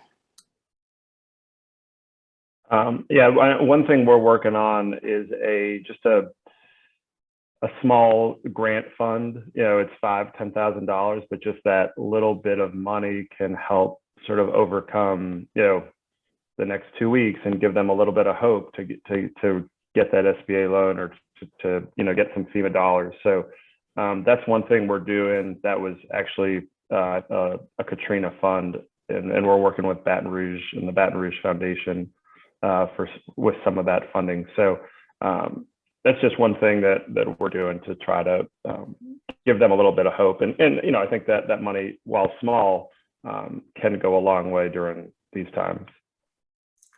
I mean, I'm glad Kathy spoke before us. The SBA has been, a primary partner for us, especially the Miami office in Southwest Florida, to help us administer, especially through the SBDC, administer state funds to make sure, as Grady was saying, sometimes those $5,000 or $10,000 grants is all it takes to pay those back utility bills or to get that inventory restored or whatnot. The regulatory functions as well. When after Irma, the county, it didn't waive, but it minimized permitting fees and the things that you had to go through in order to reopen your business without, trying to, creating a financial hardship. So I think just being mindful of that. I like what Grady was saying about having a centralized place to buy local goods and services, whether it's generators or PPE. I think anything you can do to help restore the local economy and to just move this as much cash as possible. I own restaurants on Sanibel, and I'll tell you during Irma, getting because they closed down the causeway. There's a 4-mile causeway that connects Sanibel to the mainland, and so it took 3 days for that to reopen. And so those are 3 days of pain. But one of the things that happened in Katrina and it happened in Irma, when that power goes out, the cold storage, the grocery, the walk-in, that's the first thing that suffers. And so how you can, either give that out and distribute it to people who need it or find other ways to, store it with small generators or whatnot is paramount to help some of these businesses continue to stay in business. Okay, great. I'll just got maybe one, maybe two more questions. I will ask what the most common mistake is that communities make in their recovery efforts that you've seen. It sounds cliche, but it's not being prepared. For small businesses, I think, homeowners are often better prepared in terms of knowing where their insurance documents are and their mortgage documents and things like that. But I think small, you go home because you want to take care of your home first. but the small business is often the one where you don't know where those critical papers are, and and that's what gets destroyed, especially in rain events, is when your house gets flooded, you lose all your paperwork. So knowing where your passwords are, knowing where your critical documents are, so that you have the things that you need to supply to FEMA or to an insurance adjuster, because you may be doing that from remote. And I would just add, from a sort of regional perspective or economic development perspective, it's sort of not having those relationships and sort of that trust from partners. Because we even see it, the parishes that we work with all the time are sort of relying on us more than some of the others. So it's and that takes time, so it doesn't happen overnight. But I think just always staying and being that resource non-disaster times is important. Okay, I'll ask another question. And we had a presenter earlier, Rod Miller, who's kind of a big thinker. So let me try my best here. He was talking about how crises that come from these kind of shocks to economies can, of course, reap destruction, wreak havoc, but also present opportunities to potentially reinvent. So with Ida, with Irma in mind, and with COVID in mind in particular, are there changes that are kind of transformational in terms of economic development, whether that be about diversification and industry clusters, whether that be about patterns of workers and workforce migration, or how the workforce operations? Are there any kinds of patterns that you are observing that are coming out of crises that you have gone through in the last year or two, the last few ones you've described? I mean, there's a sort of a cliche in the home builder community, is that you need a good category 1 about every 3 or 4 years to keep all the roofers employed. So there's certainly some benefit to that constant repair and renovation. The pandemic has been absolutely, now that we are sort of understanding the impacts. We've never had more site selection and business relocation than we're seeing right now in Southwest Florida. We've been in almost 6 million square feet of site selection in the last 4 months, and have welcomed at least 8 new headquartered apparel manufacturers from various parts of the United States here. So it's, I think that a lot of the South, can tell that same story.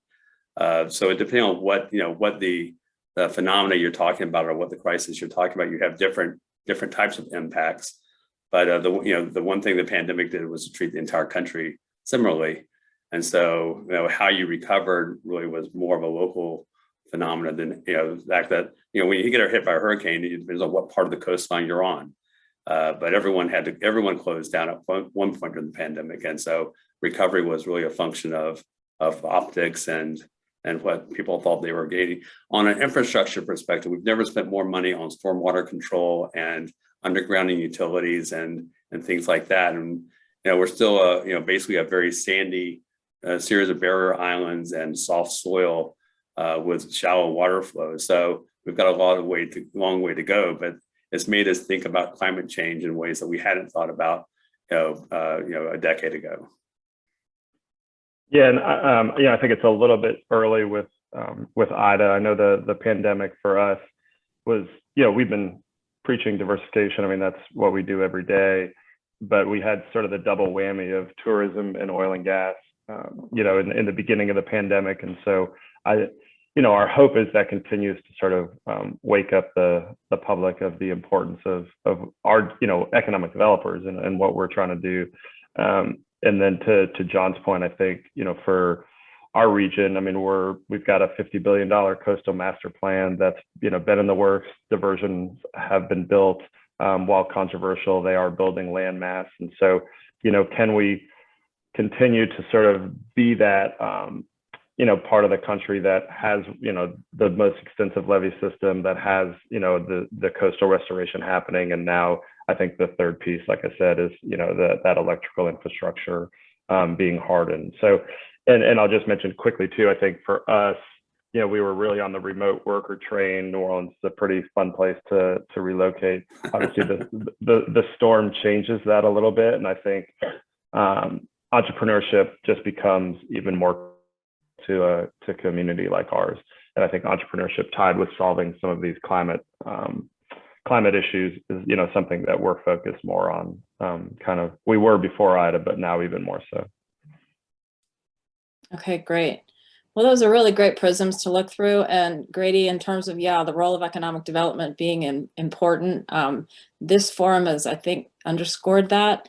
And, you know, earlier we learned, that, of course, that EDA is making a $3 billion investment in economic development. So I think the consensus is there. But I appreciate you both telling stories that from what you have experienced in your own communities. There isn't a third speaker because he was moved up. He needed to move up. And so we've had this very robust Q&A. Now, for those who will stick around, I am going to play a couple slides that I actually was going to play in the first block, but that third speaker took my place. Just to show you what IDC is doing in terms of with the communities. I promise I'll be short. And that will close it out. But as far as the speakers, our guests, I want to thank you very much. And, you know, for your time. Frank, can I just say one last thing, which is I have not been involved in an IEDC event post Jeff Frankel ever. So it's sad to see him retire, but I know that it's time for him to find, you know, his next chapter. Yeah, I've known Jeff for a couple of decades too, and I can't imagine formerly QED, now IEDC without him. So thanks for those sentiments, John. I'll pass those on. Thank you. Okay, I'm going to share now just a little bit about IEDC.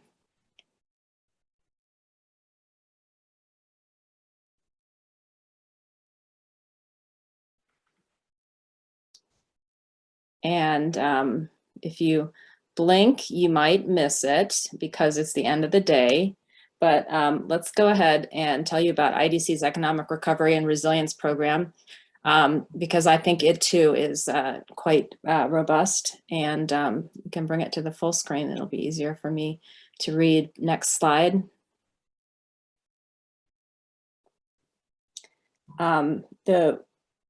That's about IDC. We're 5,000 members strong and based in DC and support economic development. Next slide. But here's what I'd like to tell you about, which is that we do operate quite a bit with grants from the Economic Development Administration. And we've been doing so in that capacity, though not only with EDA, but with largely EDA as our partner since Hurricane Katrina, when we sent volunteers. And our volunteers take are one person or they're a panel that go down because there's a particular need. And we have a volunteer who has that skill and match that need. Next slide. That's where we've been in terms of our 300 plus assignments all around the country. Next slide. And territories, I should add. And these are some of the areas that we have been working in. And I can just let you know that we don't go in right away like FEMA. And so actually our biggest areas among these two, because we have done a little analysis, is BRE and strategic planning tend to be two of the biggest ones. Next slide. So we've done all kinds of stuff in terms of needs assessments for businesses, helping build capacity for EDOs, assessing financial tools like revolving loan funds to do gap financing, working on a tourism master plan in the USVI. Next slide. These are some of our folks all over the country at an Opportunity Zone workshop outside Houston in the central Northern Mariana Islands, which is, I think, near the Philippines, quite a way out there with a government delegation, traveling to North Carolina, I think for Hurricane Florence. Next slide. And virtually, which is how we've operated, this slide kind of indicates that we do these webinars and like this one and trainings. Next slide, and we can customize them. Next slide. These are some of the areas that we have been working in with the names of the project managers, several states and territories, including Todd, who organized this. I think he's on there, yes. Next slide. RestoreYourEconomy.org, that's where you can find the recording of this webinar and other resources about disasters. There's a lot on there about COVID right now. We built up quite a reserve of links to local and regional and state resources of all types for communities looking to recover from COVID, for example, and had all kinds of columns and templates and other items. Next slide.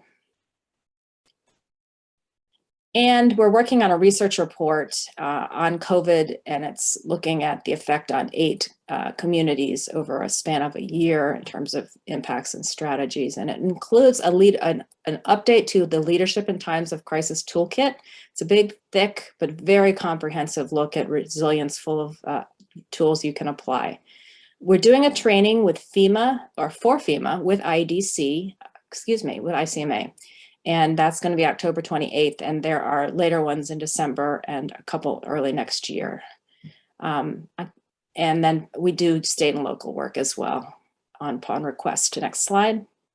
I think I'm coming to the end now, and we can take that down. And I want to just say a final thank you very much for all of you. You've been a wonderful audience, and you know, we wish you well, and thank you for spending time with us.